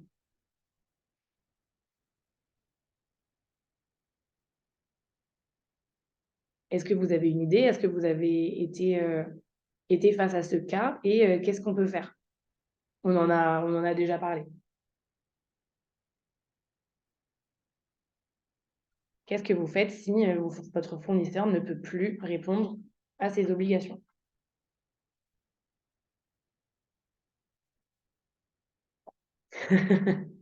Utiliser des trottinettes. Je ne sais pas si vous rigolez ou pas, mais pour le coup, je pense qu'on a eu beaucoup d'idées un petit peu originales pendant les différentes crises. Marché sans publicité ni mise en concurrence pour urgence impérieuse. Modification du contrat, frais et risques, voire résiliation. Exécution aux frais et risques. Ah bah tout à fait. Ça, c'est exactement ce qu'on vous propose, donc les deux. Soit résilier le contrat à l'amiable, c'est une possibilité qui a été ouverte par la nouvelle circulaire, et avec l'urgence conclure un gré à gré avec un autre fournisseur, soit faire exécuter aux frais et risques par un autre fournisseur. Donc c'est exactement ce que vous m'avez répondu. Bravo. Ensuite, que faire lorsqu'une forte augmentation des prix est appliquée par le titulaire d'un marché qui, par ailleurs, refuse de négocier et menace de résilier le dit marché? Donc déjà, est-ce qu'il y a quelque chose qui vous choque dans cet intitulé? Et est-ce que vous avez, toujours pareil, est-ce que vous avez déjà eu le cas? Parce que, bah, on peut en fait, l'idée, c'est de se dire que les marchés publics, c'est la personne publique qui impose quelque chose aux entreprises. On s'imagine que les entreprises ne rêvent que d'une chose, c'est de nous répondre, c'est d'avoir le marché. Mais en fait, on se rend compte que pas du tout. En soi, si notre fournisseur, fait la tête de mule et ne veut plus répondre et ne veut plus, tout simplement exécuter le marché, on n'a pas tant de pouvoir que ça. Et je sais que c'est quelque chose qui a été très frustrant pour les acheteurs, notamment dans le secteur hospitalier, c'est de se dire, vous me parlez de pénalités, vous me parlez de ci, de ça, mais qu'est-ce que je fais si mon fournisseur juste ne veut plus me répondre? Qu'est-ce que je fais? Donc vous me dites, il ne peut pas résilier. Prérogative de puissance publique, on impose la résiliation. Déjà voir si d'autres possibilités. OK.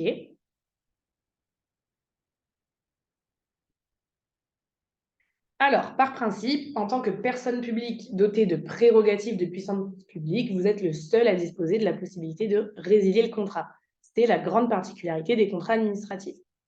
D'une manière générale, le co-contractant, donc votre titulaire, est tenu d'en assurer l'exécution, sauf en cas de force majeure, et il ne peut pas invoquer des manquements ou des défaillances de votre part pour se soustraire à ses propres obligations contractuelles. En fait, l'idée, c'est de se dire que le rapport est vraiment très inégalitaire, à notre avantage à nous. Mais comme je vous le disais, je sais très bien qu'il y a la théorie et la pratique, et qu'en pratique, si le fournisseur n'exécute pas, on a très peu de pouvoir.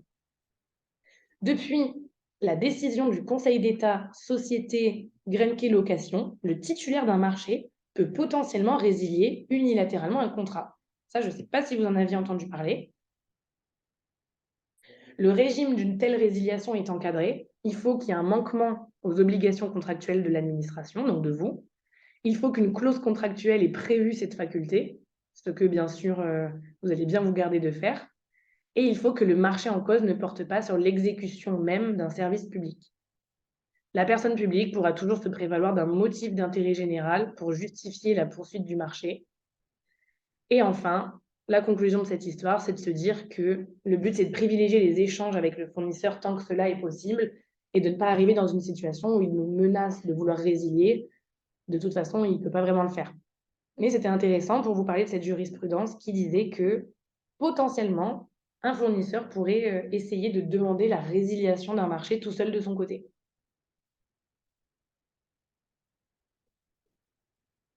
Autre question, donc ça pareil, on en a beaucoup parlé. Que faire si un fournisseur indique être en rupture alors qu'il s'agit manifestement d'un problème de tarif? L'idée, ça va être de mettre en demeure le fournisseur de reprendre l'exécution des prestations, sous réserve de se voir appliquer des pénalités. Si la date de révision des prix est proche, proposez l'utilisation d'une clause de réexamen si vous en avez une, ou un avenant pour revoir les tarifs à la hausse, toujours en demandant bien sûr les justificatifs. Et enfin, identifier des produits équivalents le cas échéant dans le catalogue du fournisseur et proposer ces produits à vos utilisateurs ou vos adhérents. Autre question qui est assez intéressante. Mon fournisseur n'a pas transmis les prix révisés. Dois-je tout de même procéder à la révision des prix? Qu'est-ce que vous en pensez de ça? Si votre fournisseur ne vous a pas transmis ses prix révisés, est-ce que vous pouvez procéder à la révision des prix tout seul de votre côté? Et surtout, est-ce que vous êtes obligé ou pas?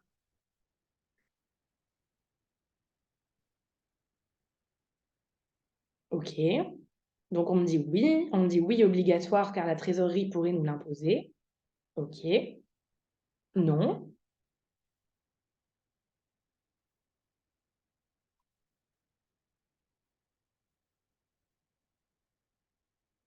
Pas envie. Alors, la réponse, ça va être que votre CCAP précise généralement qui est en charge d'effectuer la révision des prix. Selon vos marchés, ça peut être à l'attributaire. Néanmoins, le ministère indique que le pouvoir adjudicateur a une obligation de contrôle des prix, mais aussi de veiller au contrôle de validité des créances, et que l'obligation pour une collectivité d'effectuer le calcul de révision de prix en lieu et place du titulaire du marché dépend principalement de la volonté des parties. Donc, ça veut un peu tout dire et rien dire. Vous pouvez faire la révision de prix en lieu et place du titulaire, par exemple si elle est en votre faveur. Mais dans tous les cas, ce qu'on vous conseille, c'est de tracer et de relancer par écrit le fournisseur pour lui rappeler les échéances de révision de prix. Bien sûr, c'est une question presque rhétorique que je vous pose parce qu'on se doute bien que les fournisseurs ne vont pas oublier de nous envoyer leur révision des prix et qu'en plus, vous, derrière, vous êtes censé tout de même contrôler, par exemple, le pourcentage d'évolution.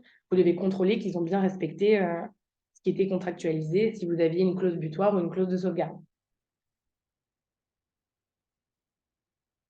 Enfin, pour conclure sur toutes ces questions de prix, je ne sais pas si vous avez eu l'info, la DAJ a publié il y a quelques jours un guide complet et opérationnel sur les prix dans les marchés publics. Donc, je préfère vous prévenir, ça fait 166 pages, donc c'est assez lourd. Mais ce qui est très intéressant, c'est que ça reprend tout ce dont on vient de parler. Ça reprend des jurisprudences, ça donne des exemples. Donc, ça a intégré l'évolution du droit de la commande publique, mais aussi les changements de pratique des acheteurs et des opérateurs économiques, ainsi que les situations exceptionnelles en matière de révision des prix. L'objectif, c'est de mettre à votre disposition un nouvel outil de référence, d'en faire un document pratique et dynamique. Ça va vous parler des possibilités de modification des contrats en cours, d'analyse des méthodes de notation du critère prix, de clauses de réexamen, de valorisation des certificats d'économie d'énergie. C'est vraiment un guide sur le prix. Donc, ça va vous aider à choisir notamment entre forfaitaire, unitaire, quelle clause de révision, quelle clause de réexamen. Je ne dis pas que ça va remplacer le métier de l'acheteur, mais je pense que si vous avez des doutes, si vous voulez vous mettre un petit peu à jour, ça peut être intéressant d'aller regarder. Pas forcément les 166 pages parce que moi-même, pour l'instant, je n'ai pas encore tout vu, mais n'hésitez pas. Honnêtement, la DAJ, même en termes de fiches à destination des acheteurs, etc., les fiches pratiques sont généralement assez bien faites et je vous encourage donc à aller sur le site de la DAJ si vous avez des questions. Je ne sais pas s'il y en a parmi vous qui veulent poser des questions ou partager une anecdote ou une situation à laquelle vous avez été confronté sur ces sujets-là, au niveau de la gestion des prix, de la relation avec vos fournisseurs, ou si vous voulez les garder pour la fin, ou si vous avez juste pas de questions, je le prends comme un bon signe. Mais voilà, en tout cas, n'hésitez pas et vous pouvez écrire dans le chat. Enfin, on va passer aux actualités jurisprudentielles. Je vais vous présenter très rapidement les différents types de contentieux et ensuite des cas de jurisprudence récente 2022-2023 et les conséquences et impacts sur les achats publics. Il me semble qu'on vous avait fait passer un questionnaire, donc un peu de positionnement, et la plupart d'entre vous n'étaient pas concernés par des contentieux, mais je pense que c'est toujours intéressant de savoir ce qui existe parce que toutes les règles qu'on essaye de suivre dans les marchés publics, c'est pour éviter d'avoir des contentieux de la part de fournisseurs et de candidats évincés notamment. Donc, qu'est-ce qu'on a comme type de contentieux? Le référé précontractuel, c'est le fameux référé qui a pour objet de réparer les manquements aux obligations de publicité et de mise en concurrence qui va s'exercer avant la signature du contrat. Donc, quand vous êtes en procédure formalisée, vous avez le délai de 11 jours qu'on appelle le délai de standstill, où en fait, vous envoyez vos courriers de rejet aux entreprises et vous devez attendre 11 jours pour signer votre contrat avec votre attributaire pour laisser aux éventuels candidats évincés la possibilité d'engager un référé, donc un recours contre votre décision. Par exemple, ils vont pouvoir dire qu'ils ne comprennent pas leur notation, qu'il y a quelque chose qui n'allait pas dans les documents de la consultation, que le titulaire n'aurait pas dû être titulaire et que c'est eux qui auraient dû gagner. En gros, c'est un peu l'idée. Le référé contractuel, c'est exactement le même fond, mais on l'exerce après la signature du contrat. Le référé suspension, il va permettre d'obtenir la suspension de l'exécution d'une décision. Sa recevabilité est subordonnée à la présentation d'une requête en annulation. Par exemple, vous avez obtenu un permis de construire en vue d'édifier un nouveau bâtiment dans votre hôpital, limitrophe aux habitations voisines. Les travaux ont commencé, mais un des voisins ne veut pas entendre parler de votre projet et affirme qu'il va saisir la justice pour obtenir l'annulation de votre permis de construire parce qu'il pense que le permis est illégal. Le voisin va exercer un référé suspension pour obtenir du juge administratif la suspension des travaux. Et cette suspension sera maintenue le temps de trancher sur le recours au fond qui vise à l'annulation complète et définitive des travaux parce que votre permis était illégal. Donc en fait, on ne se rend pas compte, mais les contentieux administratifs, ça va beaucoup plus loin que ce qu'on pense parce que si vous avez une personne ou une entreprise qui attaque un acte qui a fait que vous êtes en train de lancer votre marché, ça peut tout faire tomber. On a déjà assisté à des cas qui sont, je vous rassure, très rares, où on a pu avoir des obligations de détruire des bâtiments. Ça, aujourd'hui, ce serait impensable parce qu'on n'a pas dépensé autant pour que le bâtiment soit détruit. Mais ça a pu arriver pour des histoires toutes bêtes de permis de construire, de devoir détruire un bâtiment qui avait été construit dans le cadre d'un marché public. Le recours en annulation, il vise à obtenir du juge la suppression d'un acte administratif. Il existe plusieurs recours en annulation, dont le principal est le recours pour excès de pouvoir. Enfin, le recours indemnitaire. Un concurrent qui considère qu'il a été irrégulièrement évincé d'une procédure de passation peut demander la réparation du préjudice qu'il estime avoir subi. Le Conseil d'État, dans un arrêt du 18 décembre 2020, a jugé qu'en revanche, un concurrent évincé ne pouvait pas prétendre à une indemnisation si son offre était irrégulière. Donc quand même, parfois, on a des décisions de justice qui se tiennent un peu. Si en plus, les candidats qui ont remis des offres irrégulières peuvent aussi venir attaquer et demander une indemnisation, on ne s'en sort plus. Là, l'idée, c'est que je vais essayer de vous présenter quelques cas et de vous demander dans le chat de me répondre de façon assez rapide, juste oui, non, votre avis sur ce que vous auriez fait à la place du juge. Alors, cette première jurisprudence, ça va être la Cour administrative d'appel de Versailles en juin 2022, Société Élie Union.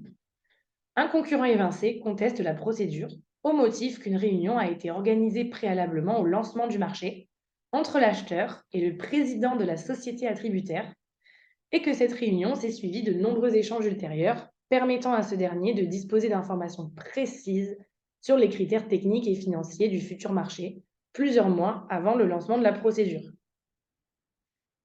Qu'est-ce que vous en pensez?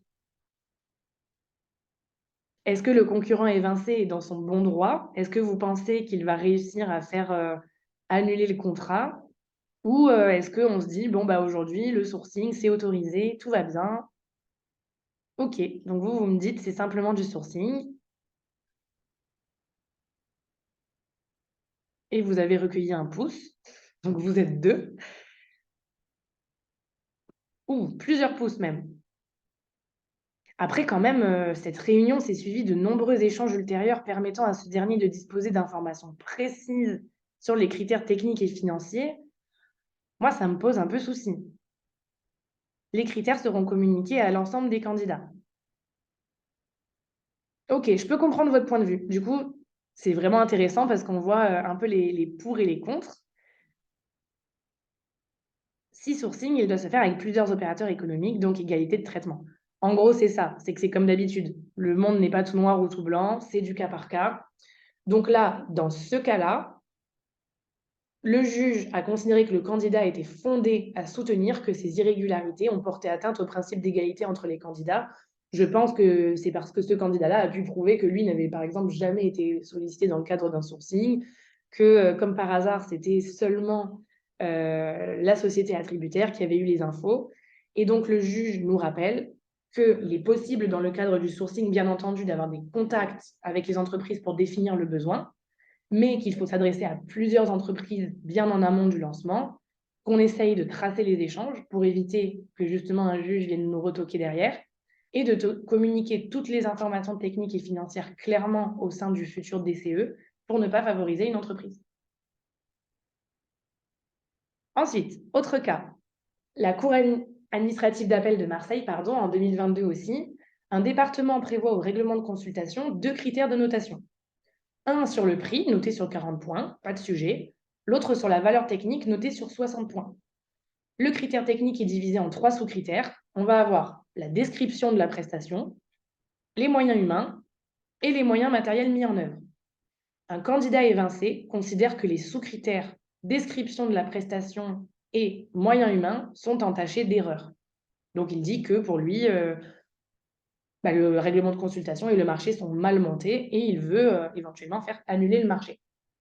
Qu'est-ce que vous en pensez? Pareil, il n'y a pas de bonne ou de mauvaise réponse, c'est simplement de savoir, est-ce que vous, il y a quelque chose qui vous met la puce à l'oreille ou est-ce que c'est ce type de critères que vous utilisez, vous, dans vos marchés?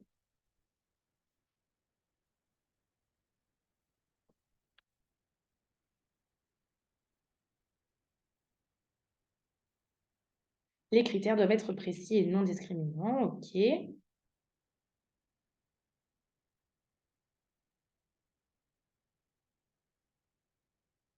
On n'a pas d'autres avis?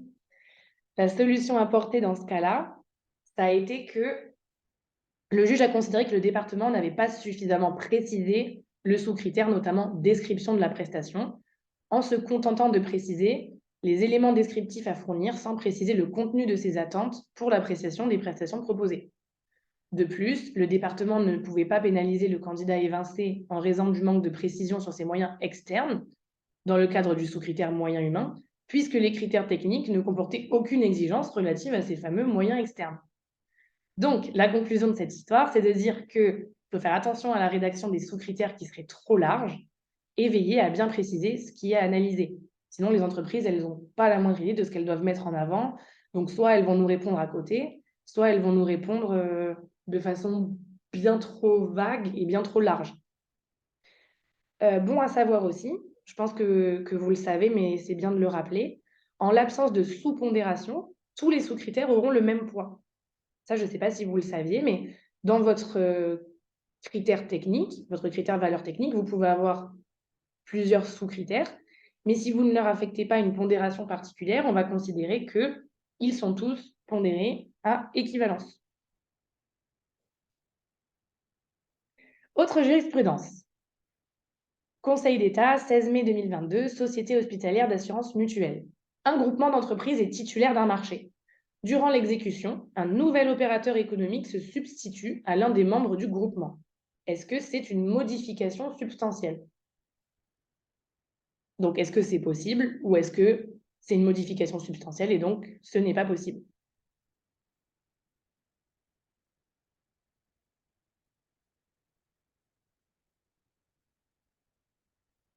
Ça, c'est une question plus d'exécution. Je ne sais pas si vous avez déjà eu le cas.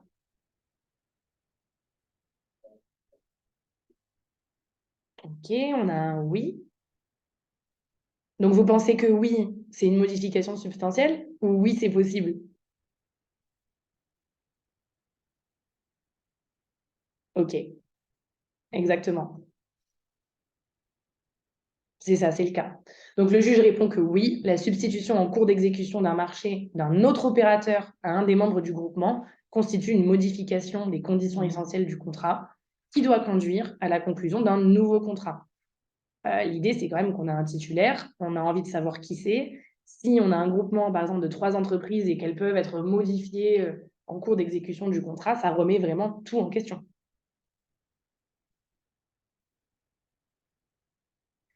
Alors, d'autres jurisprudences récentes que je vais vous présenter très rapidement. Donc, la première, le juge rappelle qu'il revient au candidat évincé en raison d'une offre remise hors délai d'apporter la preuve du dysfonctionnement dont il se prévaut.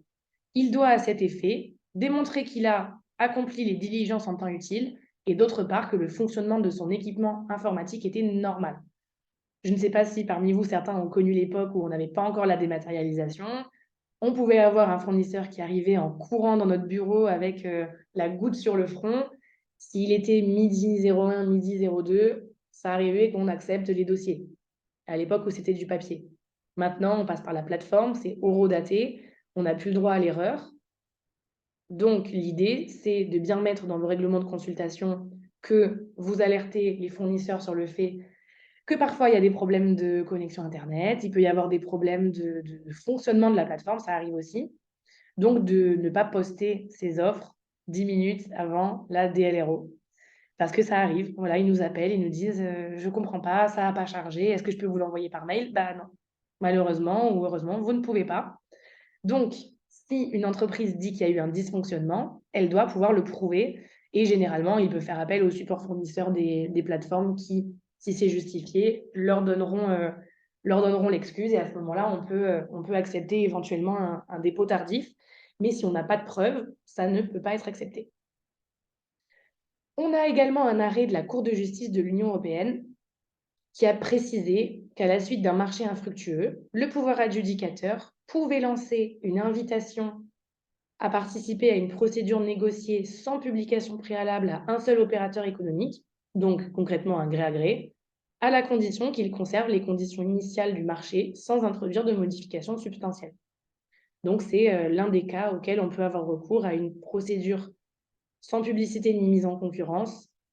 Là, dans ce cas-là, c'était un marché infructueux. Donc, c'était juste un petit rappel. Autre arrêt de la CJUE, réaffirmation de la jurisprudence française constante, selon laquelle l'implantation géographique de l'opérateur économique ne peut pas constituer un critère de sélection des offres.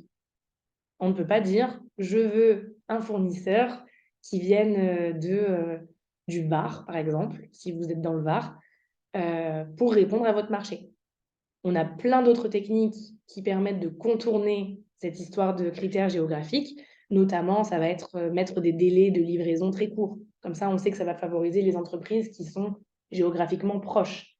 Ça va être juger l'impact écologique des transports, par exemple, pour éviter que ce soit des camions qui viennent de très loin. On a des petites astuces pour contourner, mais on ne pourra jamais mettre dans un marché, pour l'instant en tout cas, un critère géographique.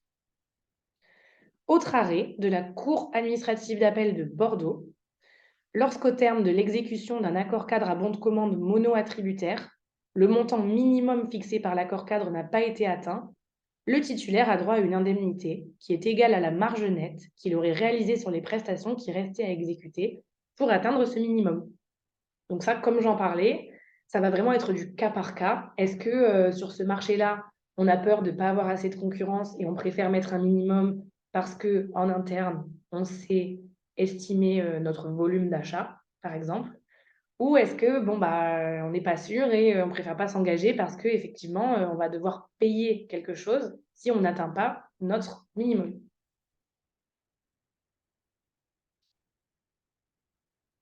Alors, autre cas posé. En 2021, Nantes Métropole a engagé une procédure négociée pour la passation d'un accord cadre de fourniture et de maintenance de postes de travail informatique et d'équipements connectés.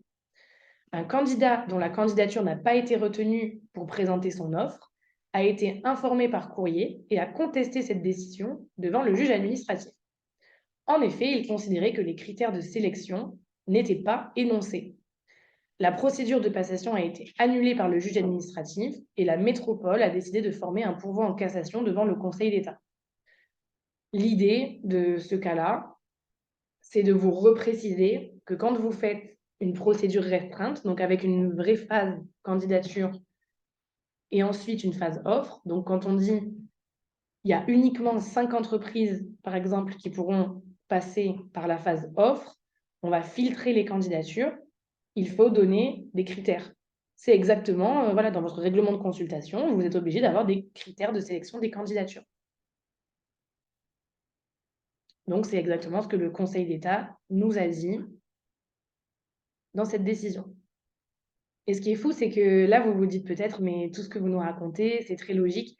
Ben, j'entends, mais ce qu'on voit, c'est que c'est quand même des jurisprudences, là, que je vous présente, qui sont de 2022-2023. Donc, au final, on n'apprend pas forcément de nos erreurs.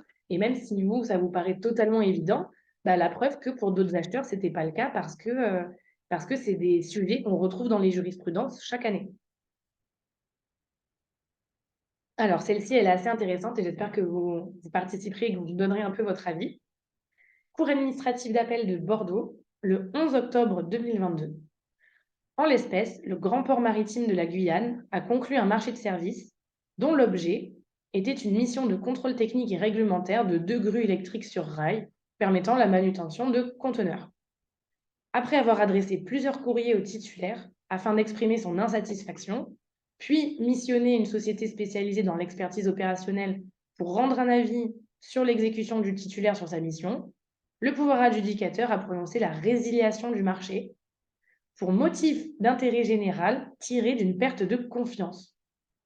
La perte de confiance lors de l'exécution d'un marché public peut-elle pour vous, et pour le juge, mais d'abord pour vous, constituer un motif d'intérêt général qui va justifier une résiliation anticipée? Qu'est-ce que vous en pensez de celle-ci? Puisqu'on disait motif d'intérêt général, ça reste très large, on peut plus ou moins... Enfin, c'est fourre-tout, disons. Donc, est-ce que, dans ce cas-là, la perte de confiance, est-ce que ça vous parle? Est-ce que vous pensez que le juge l'a validé ou pas du tout? Ok, donc j'ai un oui.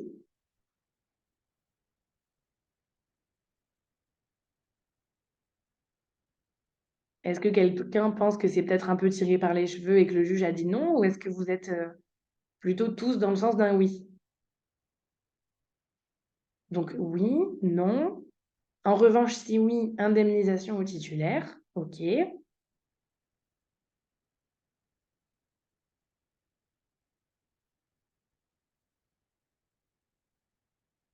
Et bien dans ce cas-là, alors attendez, je serais davantage partie sur une résiliation pour faute du titulaire à tort peut-être. Alors, dans ce cas très précis, la Cour administrative d'appel de Bordeaux a conclu que oui, et donc elle a validé la résiliation pour motif d'intérêt général du marché, ainsi que l'indemnisation de son titulaire dans les conditions prévues par le CCAG. Donc c'est ce que vous disiez.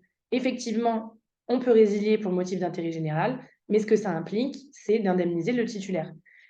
Alors, je ne me suis pas lancée trop en détail dans la décision, mais je pourrais peut-être regarder et vous faire un retour. C'est vrai que pour moi, à ce stade, ce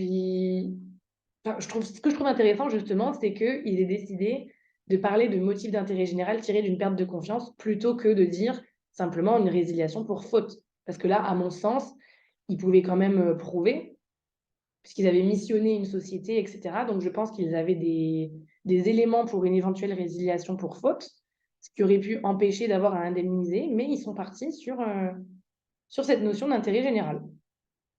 Est-ce que ça va ouvrir une porte? C'est ce que les commentateurs ont dit. Ils ont dit, bon, déjà que le motif d'intérêt général, c'est trop large. Alors, si maintenant, en plus, on peut en inventer des nouveaux qui vont rentrer. Donc voilà, à suivre, à voir. Je ne sais pas si ça va être réutilisé, mais c'était une jurisprudence assez intéressante. Alors, une autre. Conseil d'État, 7 février 2023. En l'espèce, la métropole Toulon-Provence-Méditerranée a lancé une procédure d'appel d'offres ouvert en vue de l'attribution d'un accord cadre à bon de commande qui a pour objet la fourniture et la pose d'abribus publicitaires destinés au transport urbain sur le territoire de la métropole. Le règlement de consultation prévoyait que devaient être utilisés des mobiliers neufs, alors que l'entreprise attributaire prévoyait dans son offre la réutilisation de certains scellements des mobiliers déposés. Une entreprise candidate évincée conteste cette décision d'attribution. Pour vous, est-ce qu'un acheteur peut retenir une entreprise qui ne respecte pas le règlement de consultation de l'appel d'offres?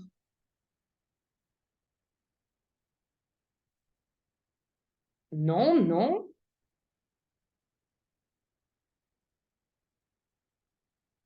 Marché public avec une AOT.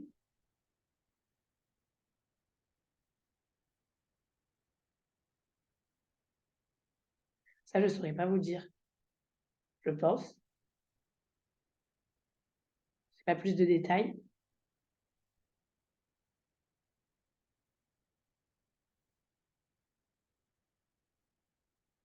Donc, on est plutôt sur un non. Bon, bah, écoutez, je suis d'accord avec vous et le juge est d'accord avec vous. Un pouvoir adjudicateur ne peut attribuer un marché à un candidat qui ne respecte pas l'une des prescriptions imposées par le règlement de la consultation.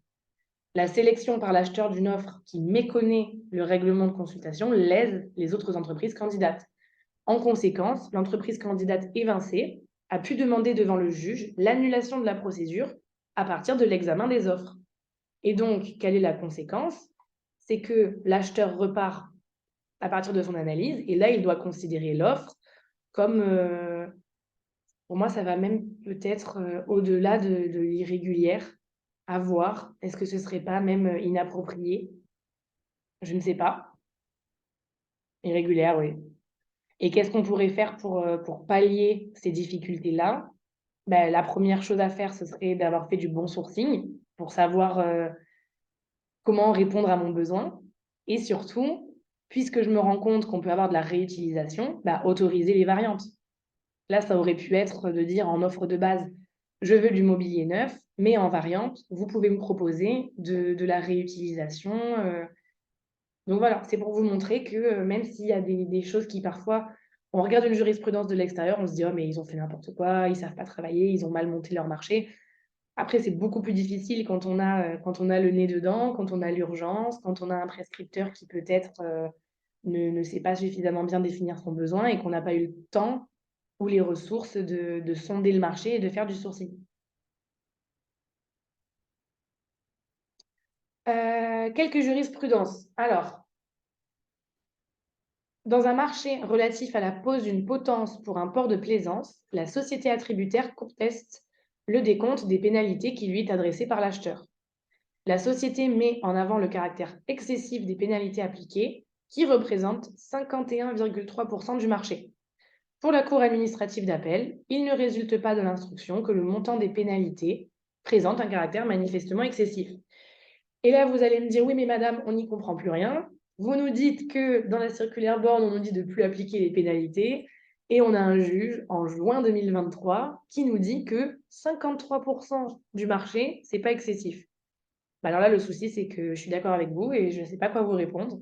Je pense que c'est du cas par cas. Je pense que peut-être que les faits s'étaient produits bien avant, qu'ils n'avaient rien à voir peut-être avec des histoires de prix et de gestion des prix, et que c'est des pénalités vraiment, entre guillemets, pour une faute commise par le titulaire. Mais ça a été assez surprenant. Voilà, 51% du marché en montant de pénalité, ça a été jugé pas excessif. Autre jurisprudence, Conseil d'État en 2023 en avril. Pour le Conseil d'État, s'il existe une convention conclue entre l'acheteur public et les co-traitants qui fixe la répartition des prestations entre chaque membre du groupement, le juge doit prendre en compte le montant des prestations attribuées à chacun pour apprécier le caractère excessif des pénalités. Donc, ça ne va pas être des pénalités par rapport au montant du marché. On va regarder pour chaque membre du groupement, est-ce que lui est fautif? Et si oui, on va appliquer les pénalités sur le montant dont lui a la charge. Ça paraît logique, mais c'est toujours un bon rappel. Ensuite, Conseil d'État 15 mars 2023. Le Conseil d'État rappelle que le rapport d'analyse des offres est communicable sous réserve du secret des affaires. En revanche, les négociations intervenues entre le candidat et l'administration pendant la passation du contrat de concession sont couvertes par le secret dès lors qu'elles sont de nature à divulguer la stratégie commerciale de l'entreprise. Conseil d'État 5 avril 2023. Le Conseil d'État rappelle que dans le cadre de la conclusion d'un marché de substitution, donc exécution aux frais et risques, le titulaire défaillant bénéficie d'un droit de suivi. Il précise en revanche que l'acheteur n'est tenu de lui communiquer les pièces justifiant la réalité des prestations exécutées dans le cadre du marché, qu'à la condition d'être saisi d'une demande en ce sens. Donc, forcément, je fais une exécution aux frais et risques, je passe par un autre prestataire, ensuite, je vais refacturer ça à mon titulaire initial, il a un droit de suivi sur ce que je fais à côté. Forcément, s'il me demande, je dois lui communiquer le fait que les prestations sont vraiment réalisées et combien je les paye et pourquoi. Mais uniquement si il m'en fait la demande. Ça, c'est intéressant aussi. On continue. Conseil d'État 12 avril 2023. En l'espèce, une société souhaitant candidater pour le marché X avait déposé son offre sur le tiroir numérique dédié à un autre marché, le marché Y, dont la date limite de remise de l'offre était identique au marché qui intéressait la société. Bien qu'il n'y ait pas d'ambiguïté sur le marché envisagé par le candidat, l'acheteur n'a pas pris en compte cette offre pour le marché X et l'a rejetée comme irrégulière puisqu'elle a été déposée sur le mauvais tiroir numérique. Le tribunal administratif d'Amiens avait fait droit à la demande de ce candidat en jugeant que l'offre ne pouvait pas être considérée comme irrégulière simplement à cause de cette erreur de tiroir numérique. Qu'est-ce que vous en pensez? Est-ce que le candidat a droit à l'erreur et l'acheteur doit le rattraper? Est-ce qu'il peut le rattraper ou est-ce qu'au contraire, justement, il n'a pas le droit? Ah, situation rencontrée. Alors,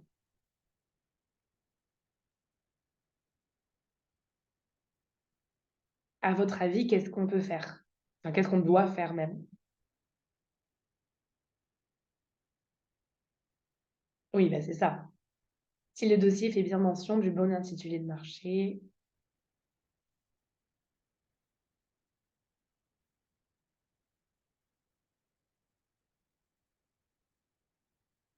Alors, la réponse du Conseil d'État, ça a été de nous dire que, on n'a pas forcément de droit à l'erreur au bénéfice des opérateurs économiques. On n'a aucune obligation d'information et de réparation de l'erreur d'un candidat qui se trompe, qui pèse sur les acheteurs.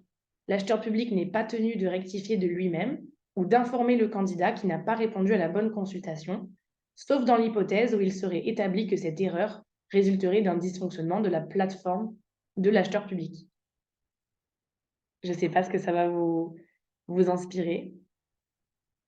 Alors, vous nous disiez, si le dossier fait bien mention du bon intitulé de marché et que la date limite et l'établissement concerné sont identiques, l'offre est à retenir. Après, je pense que ça va être du cas par cas, mais c'est vrai que là, dans ce cas-là, le Conseil d'État avait dit que le candidat n'avait pas le droit, enfin, il n'avait pas un droit à se faire repêcher et que l'acheteur n'était pas obligé de régulariser la situation. Après, je pense que c'est toujours une faculté, bien entendu, mais en tout cas, il n'avait pas d'obligation ni d'informer le candidat, qui du coup, le pauvre va se tromper potentiellement sur l'autre, parce que je pense qu'il a juste échangé les deux dossiers, mais on n'a pas d'obligation d'informer. Après, ça reste quand même du bon sens, je vous l'accorde.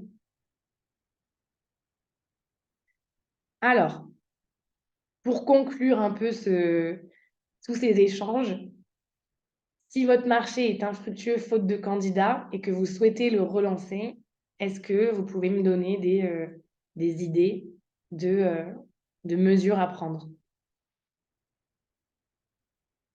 On en a beaucoup parlé, on a déjà illustré tout à l'heure, mais quelles sont celles qui vous viennent en premier et qui vous paraissent les plus adaptées? Vous voulez relancer un marché qui a été infructueux.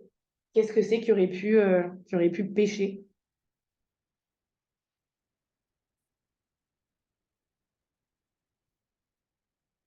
Le sourcing, complètement.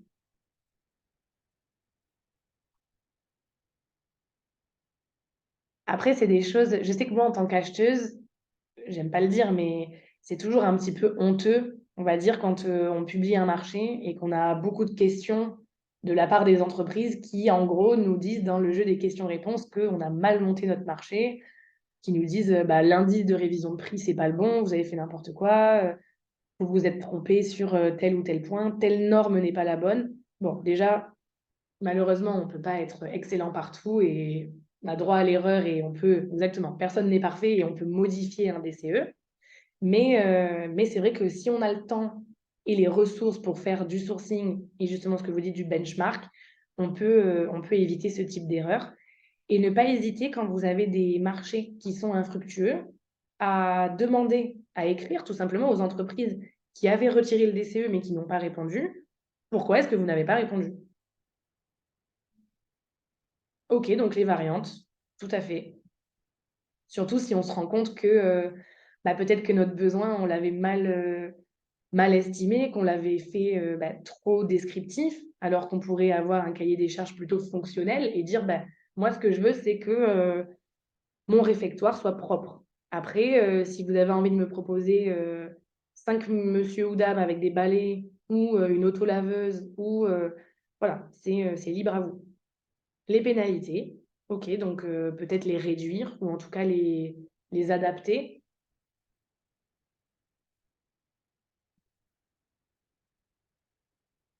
Éviter les groupements conjoints solidaires. Ça, j'y avais pas du tout pensé à la forme du groupement, mais oui, complètement. Après, Non, c'est difficile. C'est difficile parce que est-ce que ça va pas justement vous fermer à la concurrence? Puisque, si les entreprises, ça les rassure de se mettre ensemble et de fonctionner comme ça, est-ce que ça va pas avoir le mauvais effet?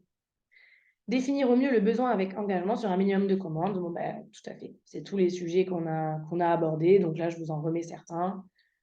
Donc les clauses de révision de prix, les variantes, actionner les outils, financiers favorables aux PME, faire du benchmark et recourir davantage au sourcing. Les entreprises sont réfractaires en cas de problème avec une des entreprises de groupement.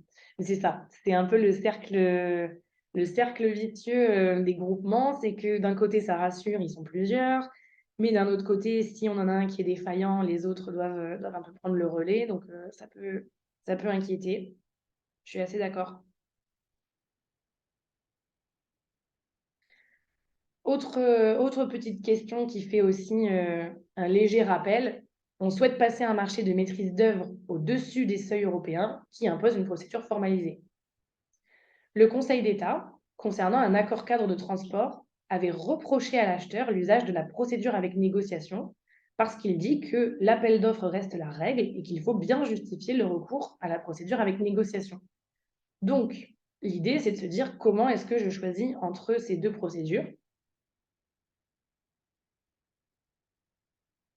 Selon la décision du Conseil d'État, il faut recourir strictement aux cas qui sont énumérés.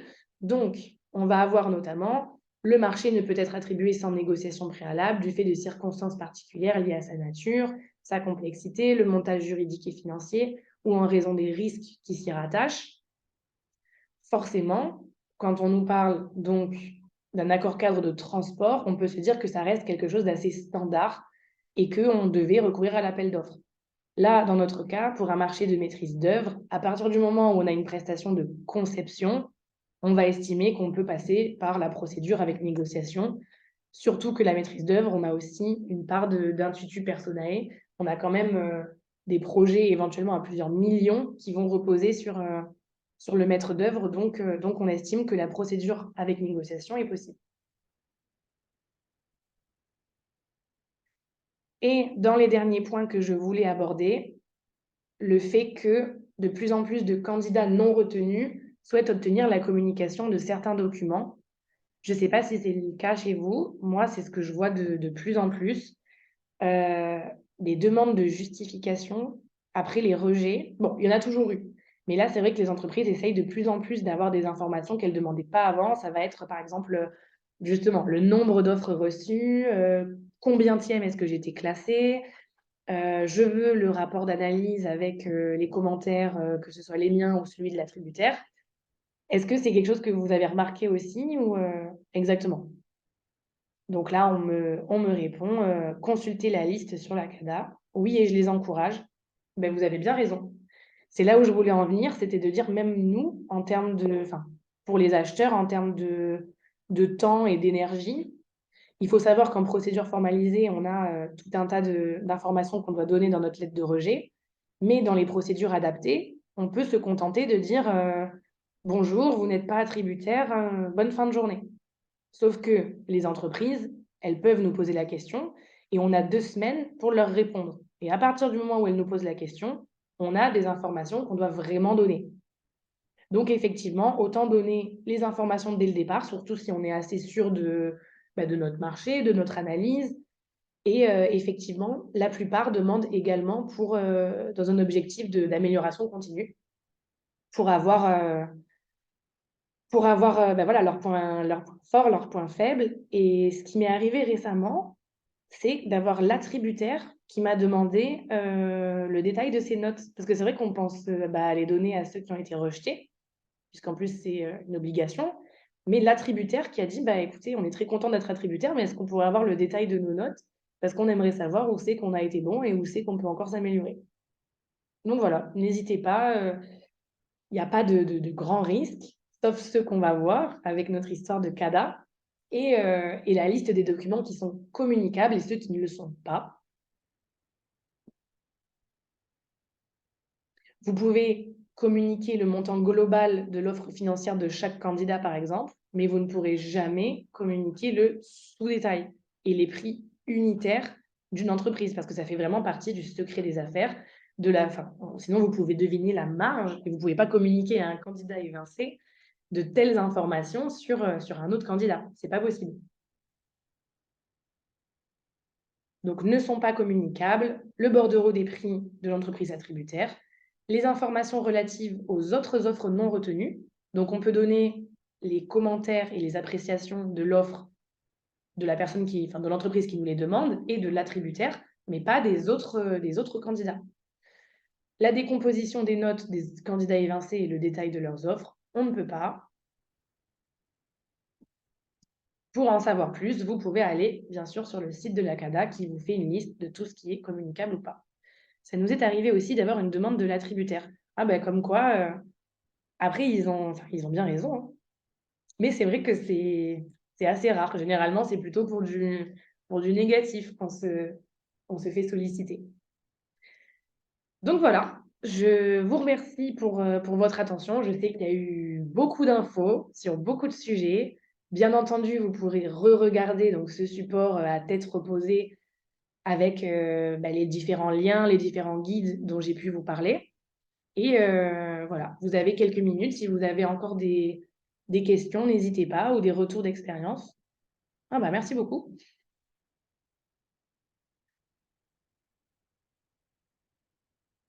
Et n'hésitez pas voilà, à compléter. Là, je vous mets un lien avec un questionnaire de satisfaction pour savoir votre retour justement sur le webinaire. Si vous pouvez le compléter avant d'aller déjeuner. Merci beaucoup et merci pour votre attention et votre participation.